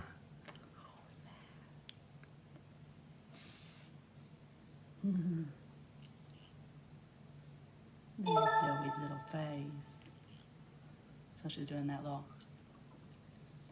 smack. What'd you think? Oh, sweet girl. All right, guys, I'm going to head back down to the barn, and Flash is out, and we're going to do kind of a similar thing with Flash. We will be back live here in just a moment. Thank you. Bye, guys.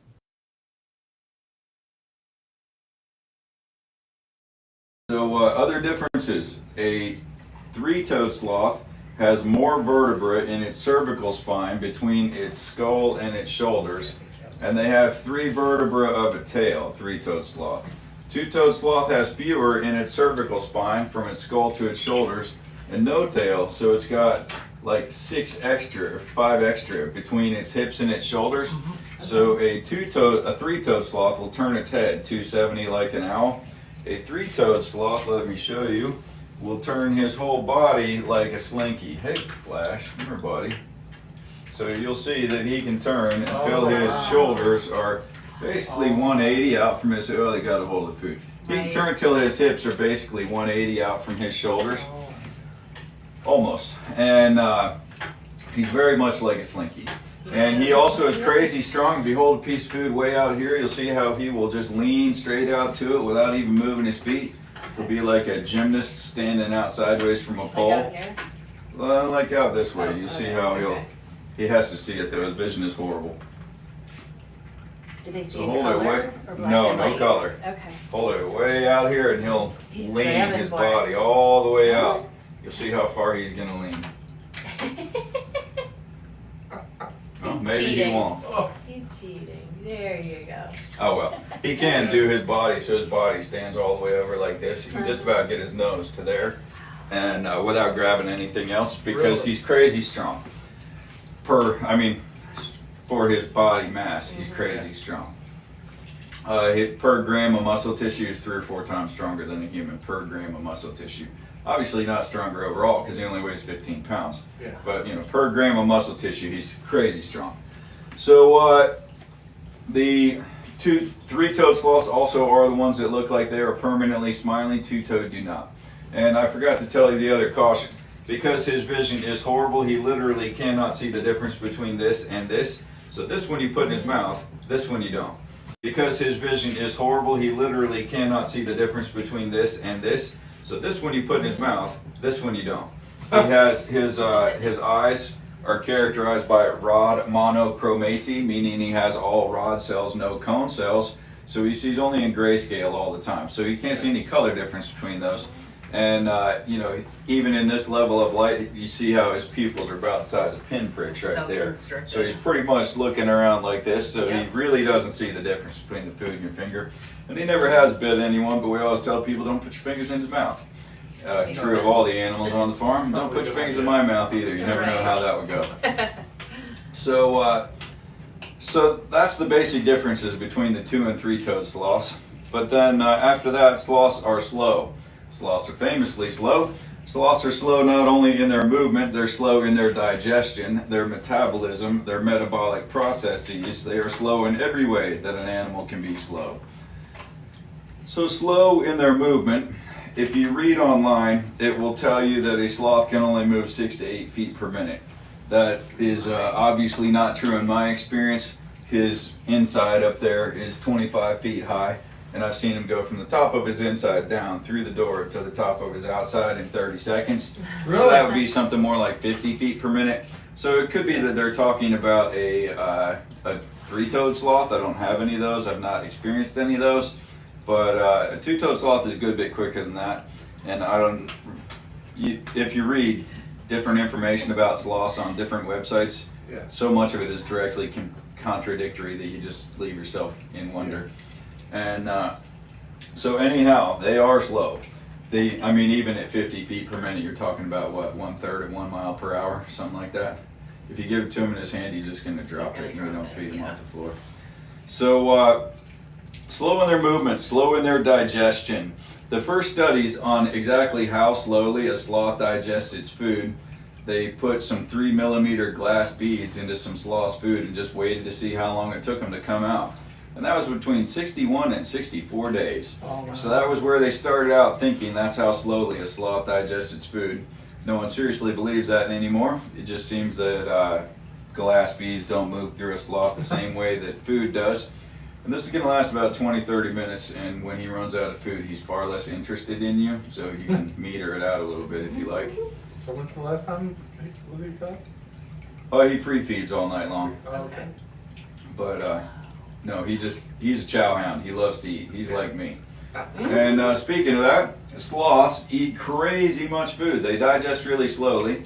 So we were saying their first idea was 61 to 64 days.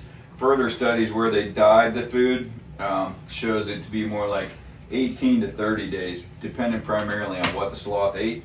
So their primary food is leaves. Leaves are almost all cellulose. Cellulose is hard to digest. So cellulose would be more towards the 30 days end of that scale. Fruits and veggies would be more towards the 18 days end of that scale. But they have a multi-chambered, very complex stomach. Their esophagus comes up and goes all the way around their stomach and then goes into their stomach, which is sort of like a check valve since they always hang upside down so their food doesn't come back. Yeah. But yeah, very complex, their stomachs. But they eat crazy lot of food. So they eat 10% of their body weight every single day. And the contradictory information on sloths, it also tells you that sloths can survive on 2.5 grams of food per day, but that's not their choice. So sloths eat 10% of their body weight every single day. That's sort of a throwaway number until you put it to human perspective. So I weigh 180, so me eating 10% of my body weight every single day would be like 18 16-ounce porterhouse steaks every single day, or 30 or 40 hamburgers, depending on who fixed them, or 5 or 6 large pizzas every single day. And yet, they go to the bathroom only 3 or 4 times a month, every 7 to 10 days. So when they're in the tops of the trees, they are entirely safe from predators. The only thing that can get them in the tops of the trees are eagles, because they're really light, so they go way out to the ends of the branches for 2 reasons. One, they eat the softest leaves at the end of the branches, the older leaves back up the branches. As leaves get older, the cellulose walls of the leaves get stronger, and it's even harder to digest eating old leaves than fresh green leaves. And when they're way out on the ends of the trees, the big cats such as jaguars are too heavy to get out to the ends of the branches to get them. And if the cat pressed the issue to the point that the sloth fell, that the branch broke and they both fell out of the tree, the slinky-like sloth would survive an 80 to 100 foot drop onto the rainforest floor, not onto concrete. And the cat would not. And the sloth would look over the cat's dead body and go, ha, ha, I won. ha, and back up the tree he would go. Right. So anyway, even though they're safe in the tops of the trees and the normal cause of death for a sloth is coming down the tree to go to the bathroom and being caught by a predator, they come down the tree, same side of the tree every single time and go poop on the same pile they always go on. So there's got to be a good reason for that, right? Yeah. Because logically, he ought to just let it rip from the top of the trees and remain safe. There's no other reason for him to come down to the floor of the rainforest. Yeah. Right. And that is how almost all sloths die. And so when he comes down the tree to go to the bathroom, it is due to the sloth-moth symbiotic relationship. Symbiotic meaning beneficial to both sides, where parasitic would mean beneficial to one side, neutral or harmful to the other side. So when the sloth comes down the tree, the reason is that when he gets to the bottom, he gets his hiney right to the ground, and if you're wondering how a sloth goes poop, you can back up a few days in our Facebook and find the poop dance of the sloth, where we made a video of him coming down to go to the bathroom. And So the reason he does it is when he comes down and goes to the bathroom, he's got somewhere between 150 and 300 moths living in his fur if he was wild at any given time. And the moths jump or fly down off of the sloth into the poop, lay their eggs, and get back on the sloth or die in the poop. And it's basically row, row, row your boat. So the moths that laid the eggs 2 times ago, well, 1 time ago are now larvae, 2 times ago are now moths. The newest moths jump up onto the sloth, and they live their whole life on the sloth. Oh, wow. The moss and algae in the sloth's fur are the food source for the moths, and the benefit to the sloth is that the sloth digests its food to the point of absorbability by a bacterial process, not by an enzymatic process like we do. So we do have helpful gut bacteria. Our bacteria colony lasts for all of our life, unless we do one thing, and that is long course antibiotics. If you take antibiotics for a long time, you need either some good yogurt or some probiotics from GNC that you can boost your healthy gut bacteria back up. The sloth doesn't have a GNC in the forest, and his bacteria colony comes from the moths. So a sloth's energy budget is so low because they metabolize poor food very slowly, but their energy budget is so low that a sloth cannot maintain its body temperature. So that's the 3-banded Brazilian armadillo. He finally came out. Yeah, him and the sloth are roomies. But he likes to run. So armadillos, the Brazilian 3-banded armadillos, love to eat ants, and so he's running around sniffing the floor, seeing if there might be an ant anywhere. Guess he likes hiking boots too.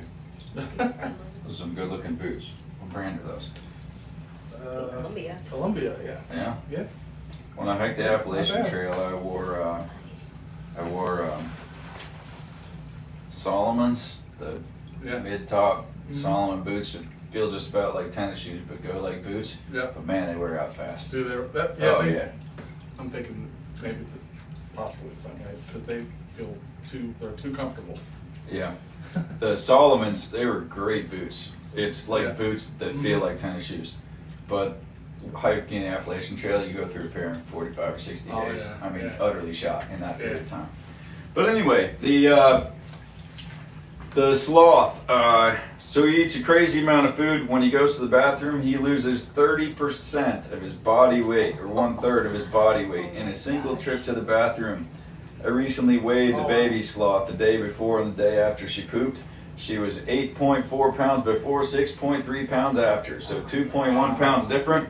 So her natural body weight is 6.3. 2.1 is 1/3 of 6.3. So she literally lost 1/3 of her weight when she went to the bathroom. So it's not a hypothetical number, that's real. So again, throwaway number until you put it to human perspectives. I weigh 180, so if I was going to go to the bathroom and lose 1/3, that would be me dropping 60 pounds in one trip to the bathroom. We would be redesigning the plumbing systems of America if people dropped 1/3 of their weight when they went to the bathroom. Absolutely.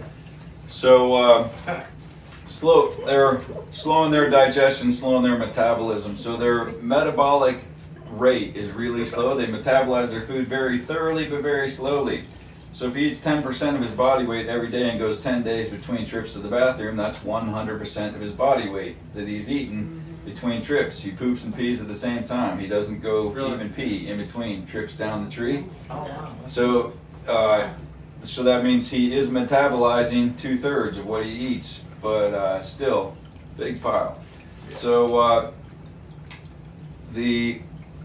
their metabolic rate is so low that they cannot maintain their body temperature. They are a warm-blooded animal, but their body temperature will be whatever the outside air temperature is, similar to a cold-blooded animal.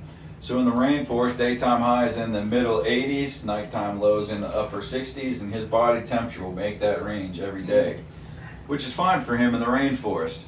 But as they lose habitat and they're having to go out to places where there's not a solid canopy and the temperature can change more, that's dangerous for them. And as people as the illegal pet trade makes people think it'd be a good idea to have a sloth, you end up with a lot of dead sloths. Yeah. So if a sloth gets too cold, it will kill it. But it won't die directly of the cold. I mean, unless it got down to like freezing or something. Yeah. But if his core body temperature gets down around 55, that will kill the bacteria colony that lives all the way through the sloth. And in captivity, if he doesn't have moths on him, he has no way to replenish that bacteria colony. When he grooms himself, he licks up a certain amount of the moths themselves and a certain amount of the waste of the moths. And that's where his helpful bacteria colony comes from. In captivity, if you don't know what you're doing, if his bacteria colony dies, 30 days later he'll die of starvation, even though he's eating like he always eats and is entirely full of food, because he cannot digest the food to the point of absorbable. So yeah, there's a lot to know to keeping a sloth. We do not recommend anyone keeps a sloth as a pet. It's not illegal, but it's a bad idea unless you're prepared to invest, 6 figures into a sloth environment and quite a bit into the sloth itself, and you know how to be careful not to buy a wild caught sloth that someone has imported and is selling and saying, oh yeah, this is a kid. There's bad idea. But anyhow, we very much are concerned for the sloths in the wild, but these are not wild sloths. These are many generations captive bred. Okay. Now the difference between this one and the other one, this one was captive bred, but he wasn't people oriented from birth, the way that the other one is. That thing just tore up my sock. Oh.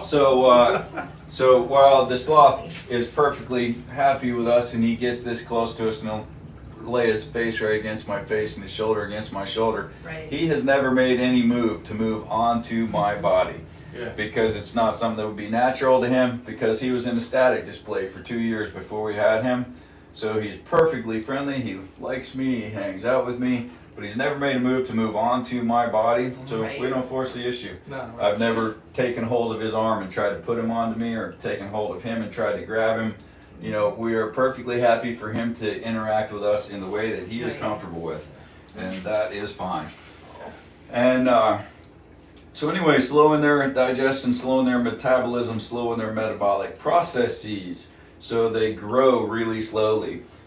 From birth, the mother sloth also has a very low energy budget, so they cannot make milk for more than about 6 weeks. Some as short as 3 weeks, others as long as 6 weeks. But they, if he's bothering you, I'll put him away. No, he's fine. Okay. He's good. Some as short as 3 weeks, others as long as 6 weeks.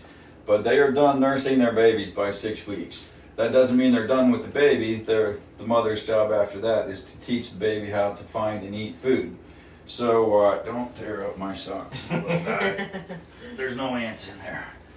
Yeah, that in there is his dirt box that he crawls down and digs in for bugs. So we sprinkle that with various different bugs for him to naturally forage for his food. And he has a wonderful time at it.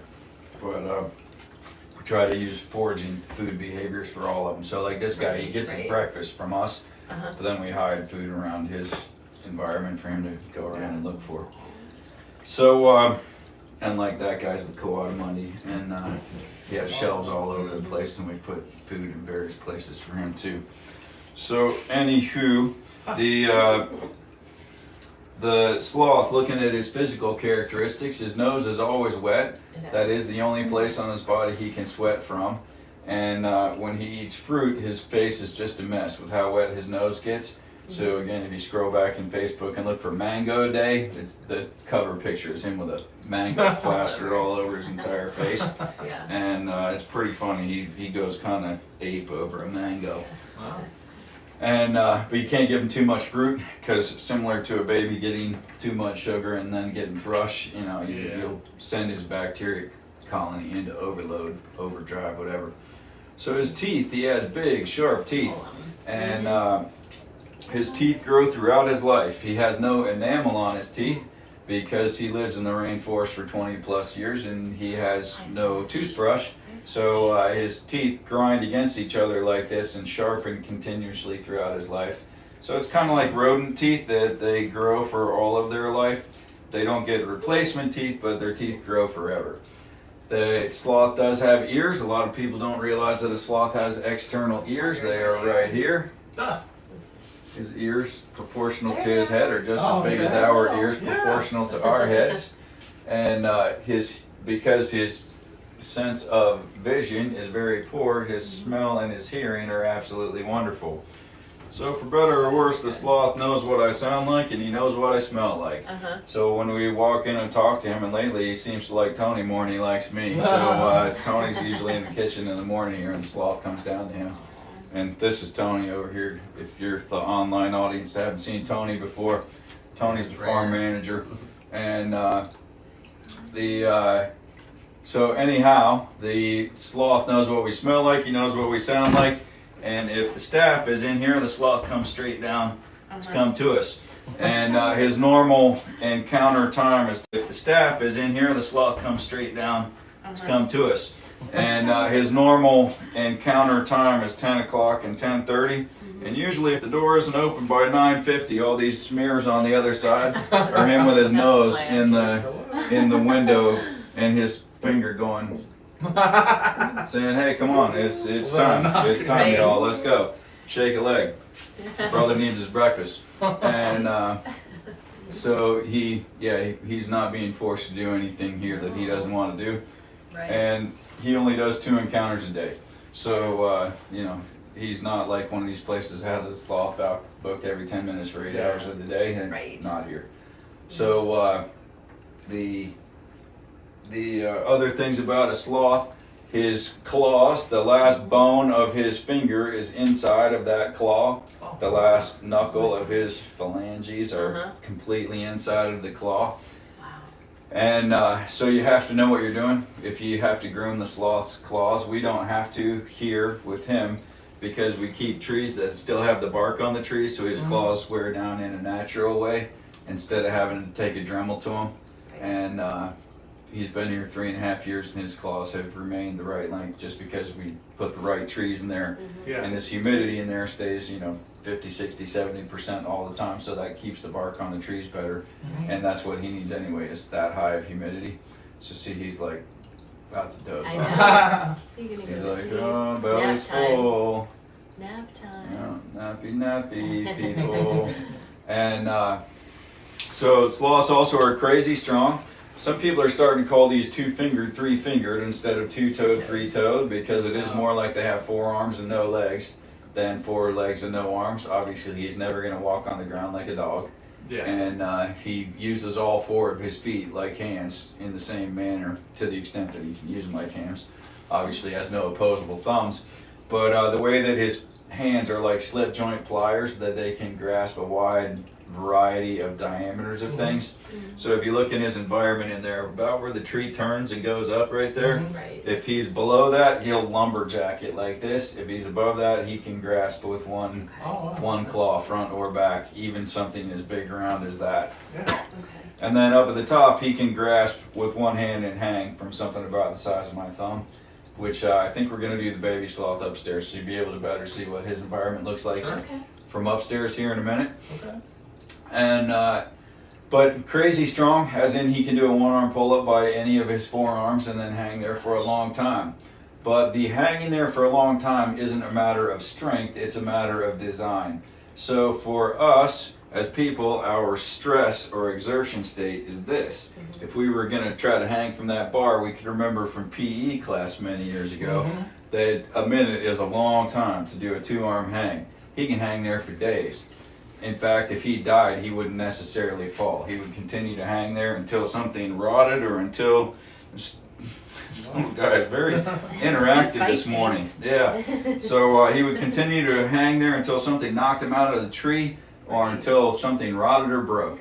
But and the reason for that is that our stress state is this, our relaxed state is that.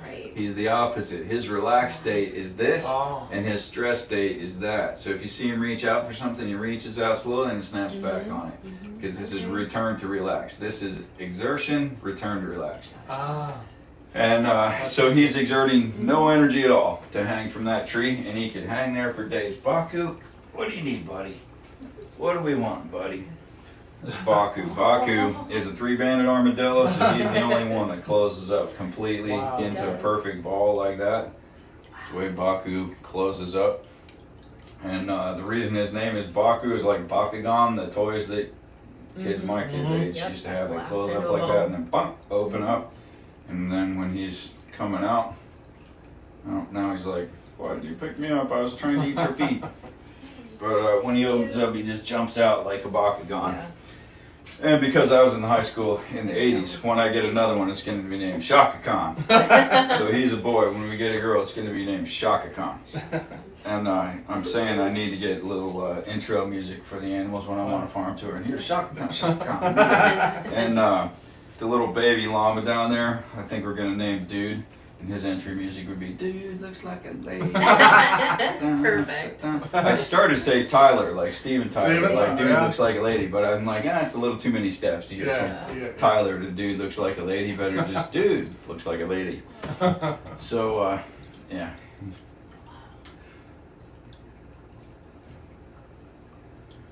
So, did you guys have any questions about sloths I didn't talk about today? You covered pretty much everything. Oh my That was goodness. a lot of information. Yeah. So, part of the reason that we do this, one is we love sloths, two is to encourage the world in conservation. So, we believe that if you Bakugan, eating my Sakagans. So, hey Baku, there's a bug. Go get the bug. Get the bug, Baku. Go get him, Baku. Bug's gonna get away, Baku. Come on. He's gonna find it. Oh, There he yeah, goes. There he goes. No. No. He's distracted by He your likes The sock. sock. Yeah, why is he all about my socks today? I don't know. So, So it's We- very interesting that we have a bunch of animals that eat bugs here. So these are mealworms, and these are waxworms, and these are black fly larvae, and these are, I don't remember what these are, and I don't have my reading glasses on. Oh, more black fly larvae. And then we have superworms and crickets and all whatnot. So wide variety of bugs. Who'd ever thought I'd be buying bugs, right? I used to be all happy when we lived in Virginia that in Virginia you can buy any pesticide you want. There's pesticide stores, the same stuff that the exterminators use. yeah, And you know, now you it's just the opposite. Yeah. Right. Yeah. Right. now you have to write a letter to the governor to have a can of Zepro or Zenpro or whatever it is. Crazy. Zenprox. He's I gonna don't know. reach out. What's more rare, the two-toed or the three-toed? Which one? Three-toed. So the two-toed sloths are not endangered. So exotic doesn't mean endangered. It doesn't mean rare. It just means not from here. So we have an awful lot of not from here animals, but we don't have endangered animals here. Yeah. There are a couple of places in America that are working on having three-toed sloths in America. The biggest challenge to it is their diets. And you know, there's two schools of thought on conservation. We, of course, think that conservation means educating the public and people caring about exotic animals and therefore caring how much they throw away and how much they waste. And you know, maybe we could think differently about how much stuff we waste. And also, in my personal opinion, there are animals that could have been saved from extinction if there were captive populations. And I think rhinos are a pretty good example that had there not been captive rhinos, there would be no rhinos in the world anymore. Yeah. Yeah. And I think that the rainforest is being destroyed so quickly, and so many sloths are right now being electrocuted from climbing up poles and across power lines. And you know, of course, they climb along one power line, everything is golden. But as soon as they reach to the second one, zang, and that is as much a cause of death for sloths in the wild right now as deforestation is climbing on power lines and getting electrocuted. And a horrible way for them to go too. Yeah. It's terrible. But so anyway, we think that there being more larger populations with a wider genetic diversity in zoos hither and yon would prevent even, you know, eventual extinction of the animals. And we absolutely do not support or condone taking animals out of the wild, but these animals are many generations captive bred. So, like for me personally, I am one generation removed from outhouses and no indoor plumbing and no refrigeration. And I don't want to back up the one generation to that, even though you might argue that was my natural state. And I certainly don't want to go back to living in a cave or a teepee or something if you call that my natural state as a wild human. And I think that if our sloths could speak and you ask them, would you rather be loved and cared for and have a lifespan of 50 plus with love and attention every single day, or live in the rainforest crawling with bugs and being hunted by jaguars for every day of your life? Yeah. I think they might choose this way. But there are people who are vehemently against what we do. And we do get some haters online. In the last 2 weeks, I think we've had 50 million hits on various social medias. And you're going to get a certain amount of haters when that many people look at it. But what can you do? Can't please everyone. Well, and when they comment on our stuff, we don't hide, delete, block them just for having a difference of opinion, even if they state that they hate us. But when they're profanity or rudeness to other members of the group, that's what gets them hit, deleted, blocked. Absolutely, yeah. But they are welcome to have a difference of opinion from me. Sure. And that's okay. And I think that America on the whole could do very well with respecting that other people can have a difference of opinion, and it doesn't make them an evil person. Exactly. Yeah. Even if you absolutely hate what they think, it doesn't make them an evil person. Right. So this guy is going to go back into his room, Okay. and we are going to move on to part two. Would you get a picture Yeah, of absolutely. both of Yep, us? I saved certainly. one. Oh, good idea. Yep. So you We'll get want on to either- stand like this and Yeah, just we'll get on lead him either down side. like that? Yep, Yeah. there you go. Okay, thank you so I'll stand over much. here. Okay. You got to get your hand out of his Okay. face too, though.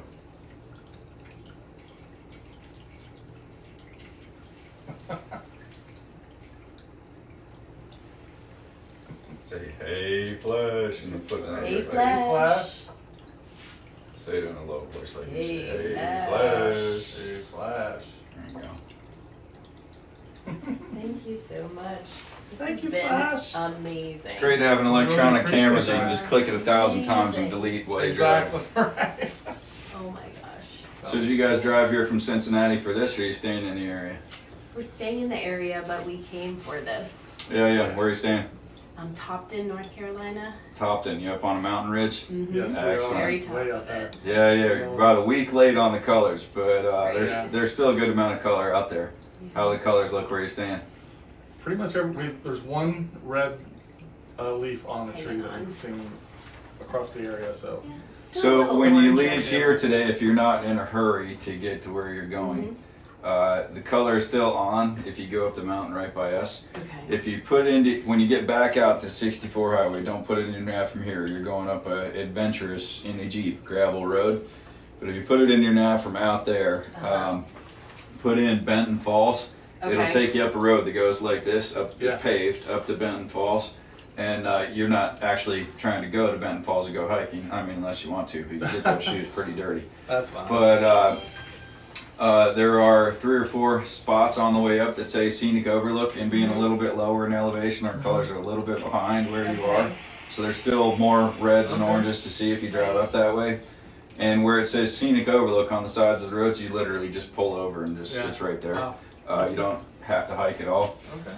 If you were carrying a lunch to eat outside, Benton Gazebo is a good place to stop and eat lunch. Oh, And wow. it's just a stone gazebo on the side of the road, and Yeah. it has a 180 panorama of the valley below.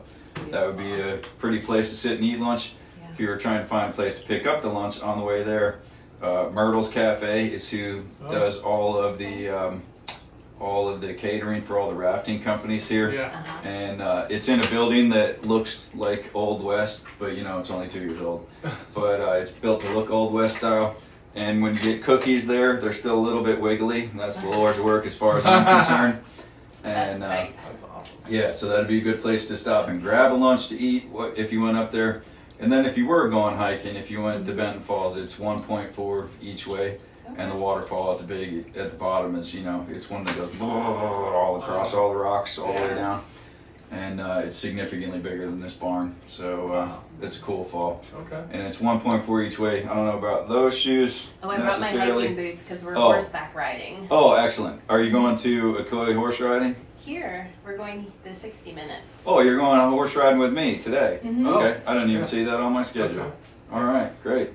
Better look at my calendar and get somebody to bring a horse in. Yeah, what time is that? Okay. Is that right when we're done with this? Mm-hmm. Like 11 something? Yeah, okay. That's fine. Pause, guys. I need to look at my phone. We'll be back in 5 minutes or so.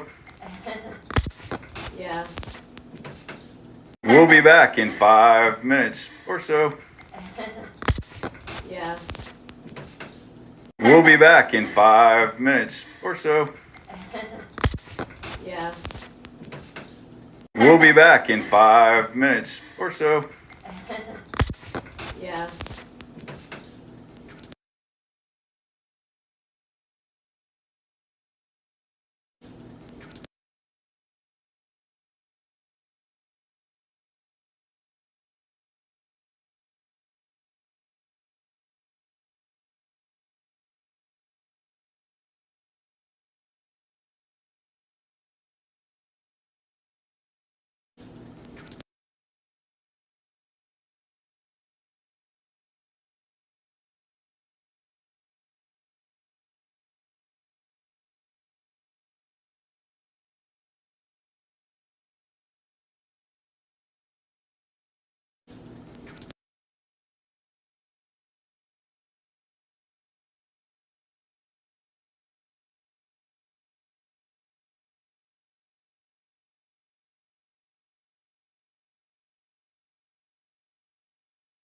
So I guess everybody was listening to me on the phone.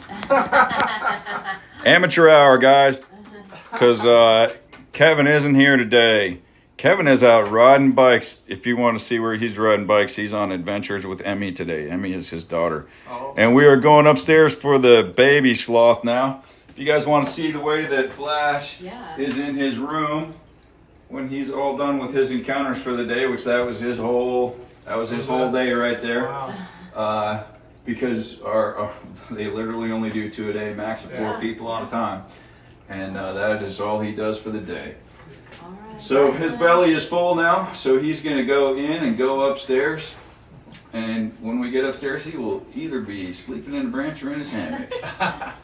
And He just kind of goes in by himself? Yep, he is very slinky-like, and you're going to see him do significantly more than the splits as he steps through the door right here.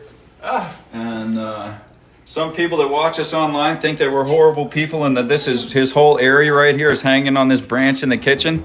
Nothing could be further from the truth, but you know, truth doesn't concern a lot of people. But the way that Flash goes in, and you're welcome to walk in there and see how he goes up. Secrets. So this is Flash's room in here, and he is going to go all the way up, and he is going to go up into his hammock and probably take a nice long nap. And in just a minute, you guys are going to see him from the top side because we are going to do our VIP portion in the camel condo today. Because some stupid idiot, possibly me, didn't put on the heat out in the cuddle cabin. And he's gotten into his hammock up there. And hey guys, we did also just install a live cam up there, so you guys can actually see this sloth during the day when he's moving around in his environment up there. But guys, we're going to be a little woogie woogie while I move to the upstairs, so stay with us for a minute. They do move faster than I thought. Yeah, doesn't he? Uh-huh. Let me grab my jacket.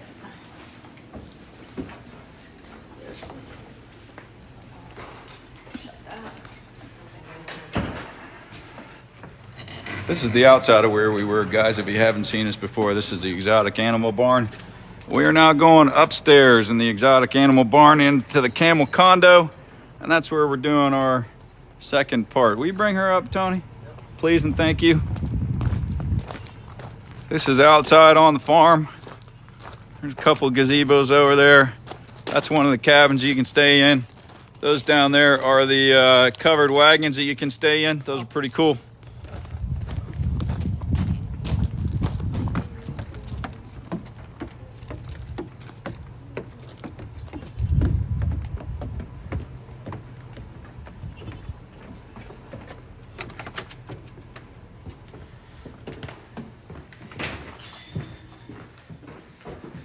This up here is the camel condo, and we are gonna sit. Oh, I said that they could see Flash from the top, and you guys can't too. He's right inside of this window right here. As far as I know, this where we are is the only place in the world that you could stay and have this window right here. As far as I know, this where we are is the only place in the world that you could stay and have a sloth for your roommate. So down the stairs down there is where we just came from. And if you're up here, this is the sloth's environment inside, and this is the camel condo. And this is a rentable space. This one sleeps 10 people, 3 king suites, 2 hidden bunk rooms, and it's cool. This is a rentable space. This one sleeps 10 people, 3 king suites, 2 hidden bunk rooms, and it's a cool place to be. Thanks, sir. All right, y'all. This is Zoe. Oh my god. Baby. And she only transfers in this basket. Obviously, she does not live in it. And she transfers on her stuffy so that she doesn't grab onto you as hard. So if you guys want to have a seat on the couch right there, you will be able to hold this little girl. This is Zoe. Zoe is a 2-toed sloth also. And she doesn't have to keep the stuffy, she just transfers on it. And then if you support her under her hind end, what she wants to do is hang around your neck. Because that is what she does with my wife all day, every day, pretty much. And so Zoe, need a breath. You can take a minute to just chill with Zoe. Yeah. I just want to cry. It's so much good emotion. That is very, very common. Give me a love bite.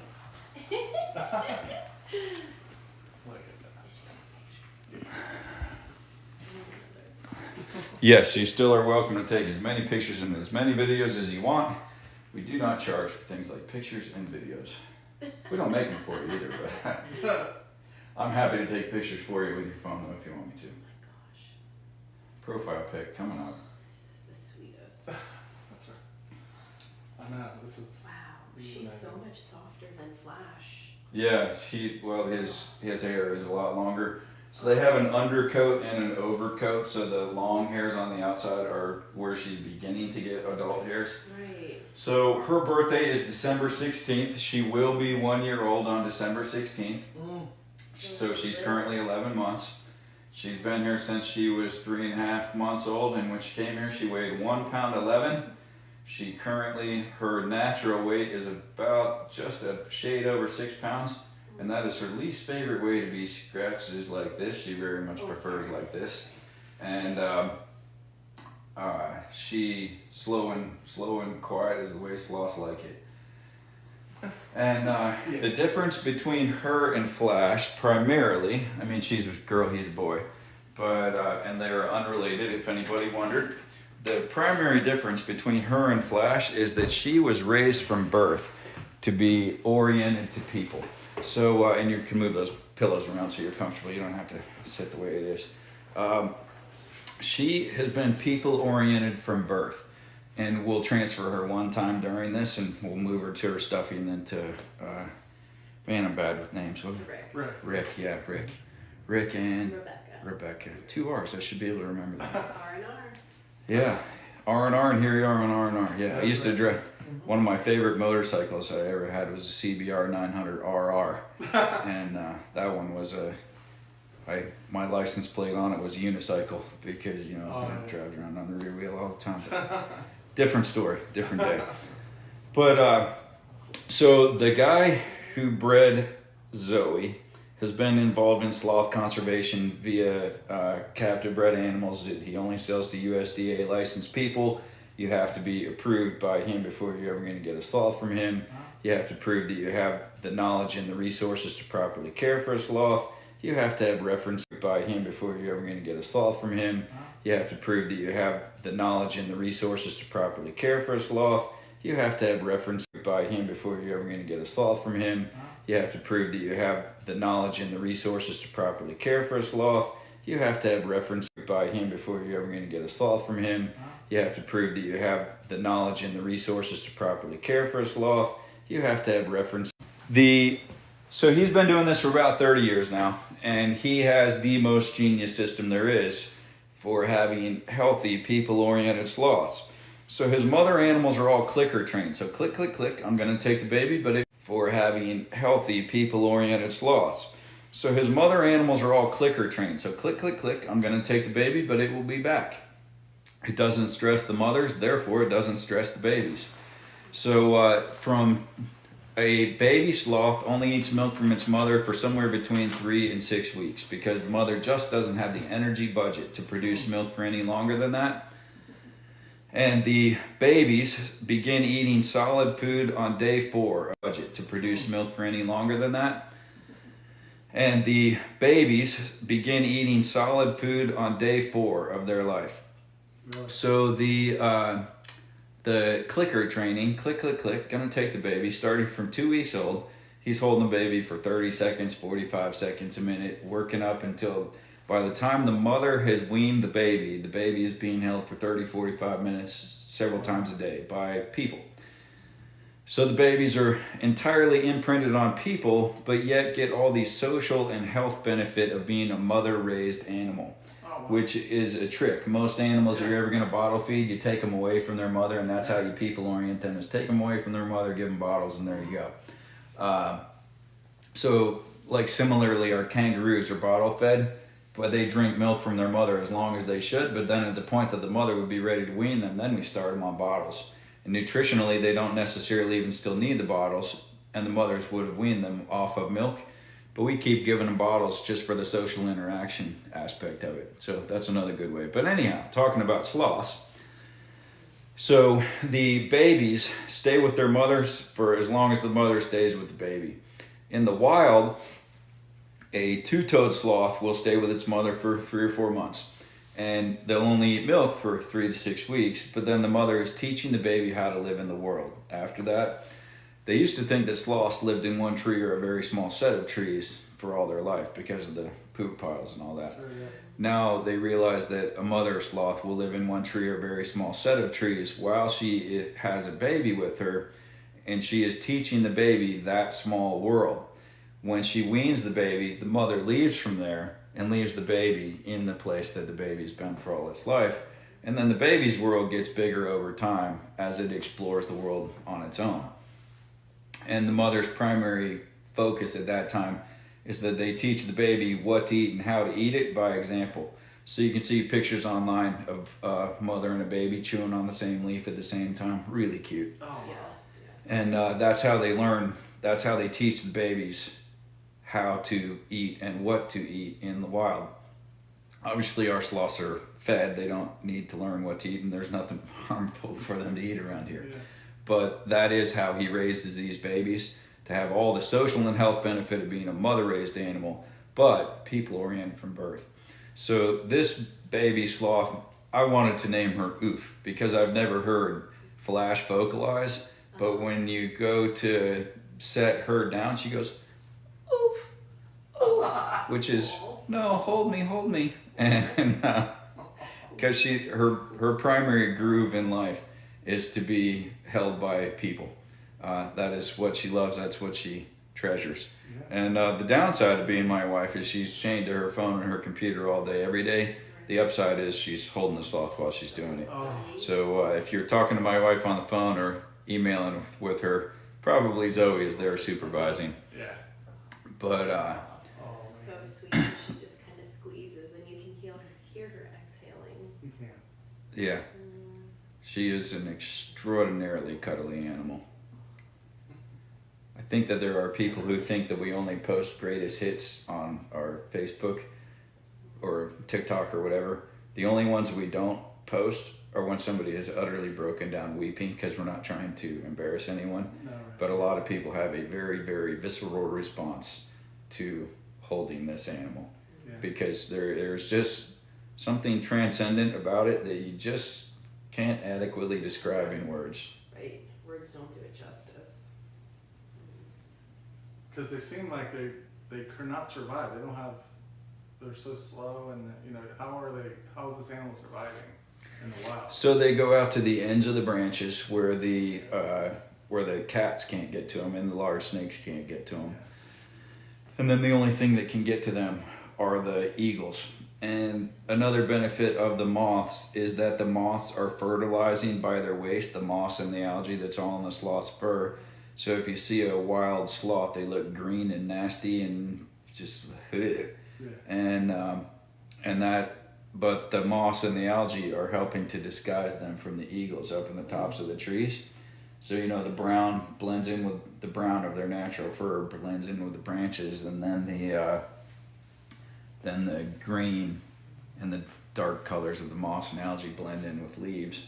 So they actually are quite well camouflaged in the jungle. But when they lose their lives is when they come down the trees to go to the bathroom. And, you know, that's another one that you're like, oh, gosh, why is that? Because given that they go on the same pile all the time, that's how you find a sloth, is you look for the poop on the ground, and then you look up in the trees, and you got to think the cats have cracked the code on that one too. Right. So they'll tell you that a sloth in the wild, and no one knows for sure, I mean, it's conjecture, but they will tell you that a sloth's lifespan in the wild is, you know, something in the 20-30 years range. But obviously they're prey animals, not predator animals, so none of them are going to die of old age. Yeah. And these days, fragmentation of the canopy, where they, you know, build stuff in, makes there be not the solid canopy that really benefits their health. And power lines that go even around the outsides of where they are. Power lines are a huge threat to sloths right now, as is vehicle traffic. Because as slow as they are in the trees, you know, they just drag themselves on the ground. So suppose it can only move 5 feet per minute going across the ground. If a road is, you know, even 40 feet across, that's several minutes to go across. And how many cars are there going to be, you know? Sure, yeah. So getting rough for them in the wild. There are still some pretty big areas where sloths can live. I think they say it's maybe 1,000 square kilometers. But still, you know, loss of environment is the biggest problem for that, and that is the biggest thing we can do, is waste less. And, you know, send funding, obviously. Everybody wants funding, but there are several sloth conservation organizations out there that are working hard.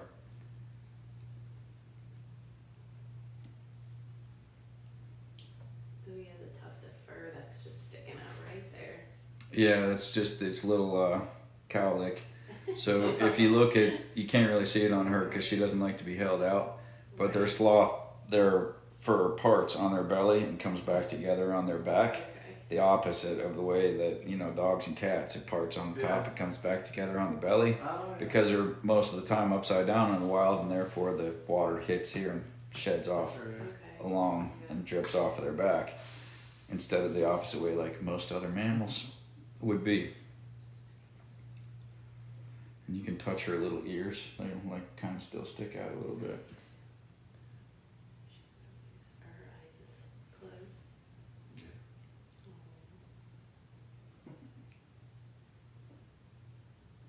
Closed.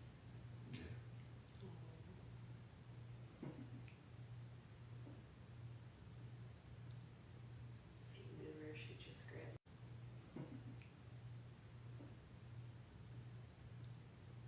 If you move her, she just grabs on a little bit tighter. They pretty much just exude calm. Oh, they do. Just peace and sweetness.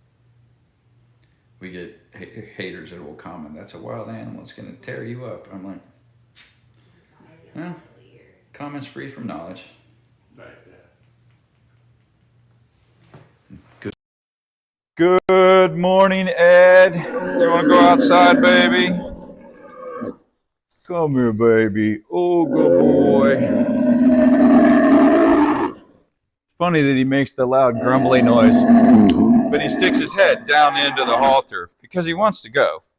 He just wants to you know, act like he doesn't want to go. Hey, boo-boo. So these guys were not outside yesterday because it rained. And the only weather that a camel isn't good with is rain. They have big flat feet and they are like ducks on ice skates. Boo-boo's coming too. These guys are utterly codependent. They won't walk one without the other. And so Ed is saying, well, wait, is Boo-boo coming? Hey, come here, Boo-boo. Come here, baby. Come on. Let's go, baby. It's not raining. Come on. No, we're not going to Boo-boo's stall.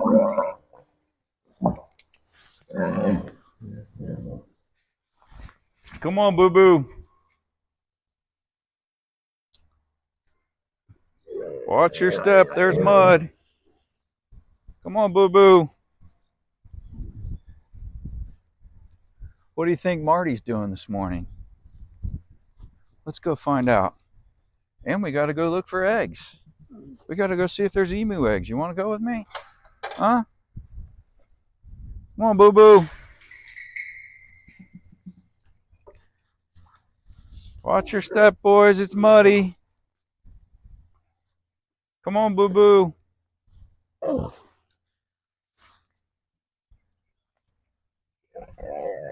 Good babies. Good babies. We're going to go look for emu eggs.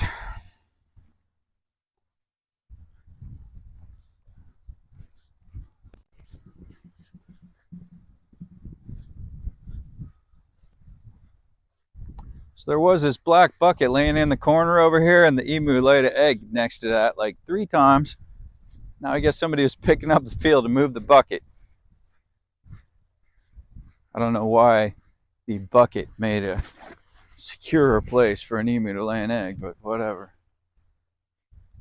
No one has ever accused an emu of being a genius. They're pretty much profoundly stupid.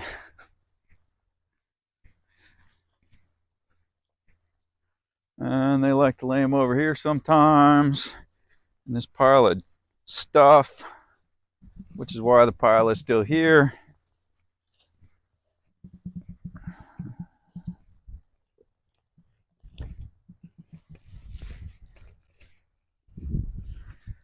And the emus sometimes chase me while I look for emu eggs. Hey, Marty, how you doing, buddy?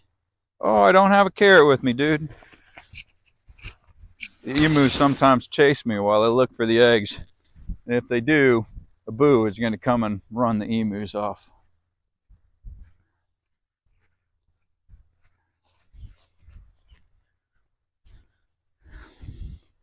I imagine a lot of people are excited about the fall weather coming.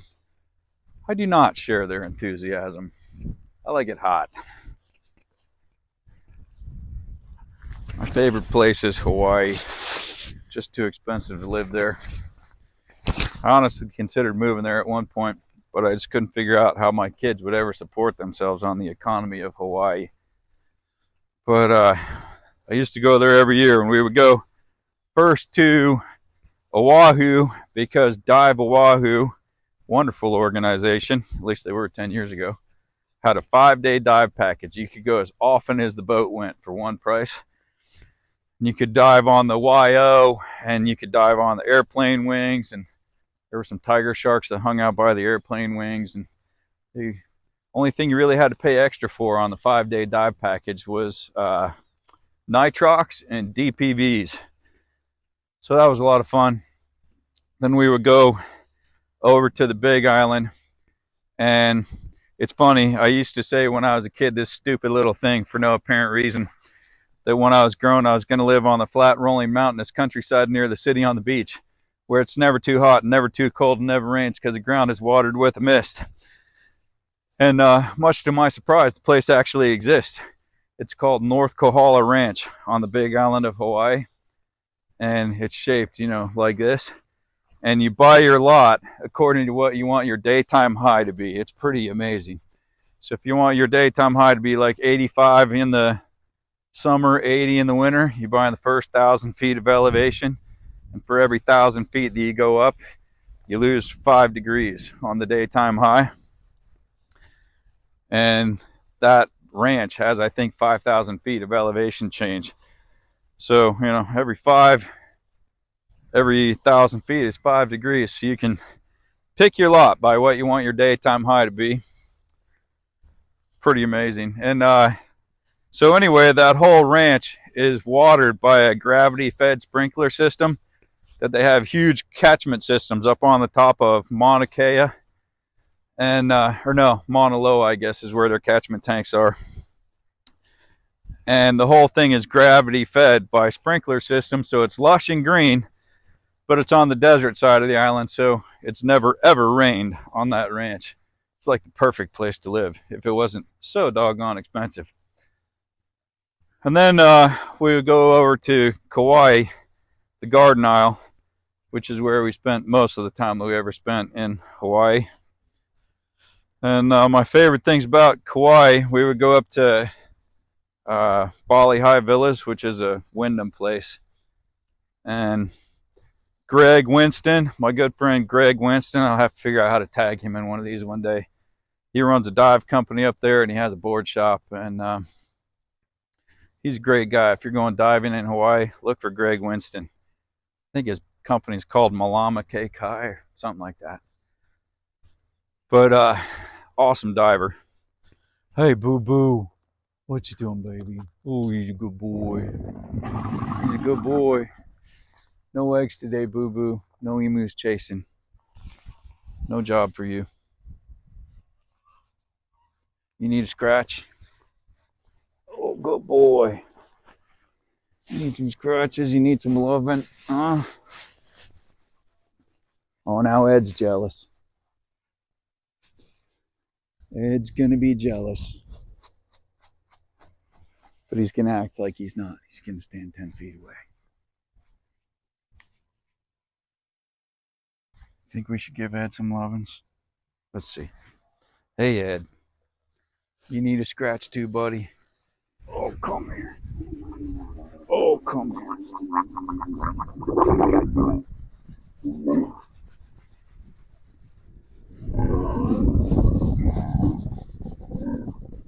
People think that's your angry noise. I don't think you're angry right now, are you? Oh my goodness. Oh my goodness. Yes, sir. Oh, what a good baby you are.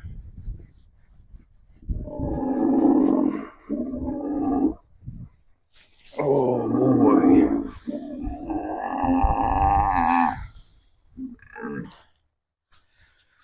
So yeah, we would go over to Kauai for the rest of the time. My kids love to go down to Hanalei because in Hanalei it's like the most amazing place to learn to surf, because it's like, you know, that ocean comes in this direction, so it stacks up in the back, and it's like 3 to 5 feet all the time where it stacks up in the back, and it's 1 to 3 feet on both sides like all of the time. And I'm not a surfer, but a good buddy of mine that was my 5-year-old's Sunday school teacher, had been a surfer for all his life, so I sent him to Kauai one year, and he said he surfed more tubes in one day in Kauai than he had in his entire life as a surfer, and he was not a young man. But love Hawaii. Great place. Well, guys, I got to go do some other stuff.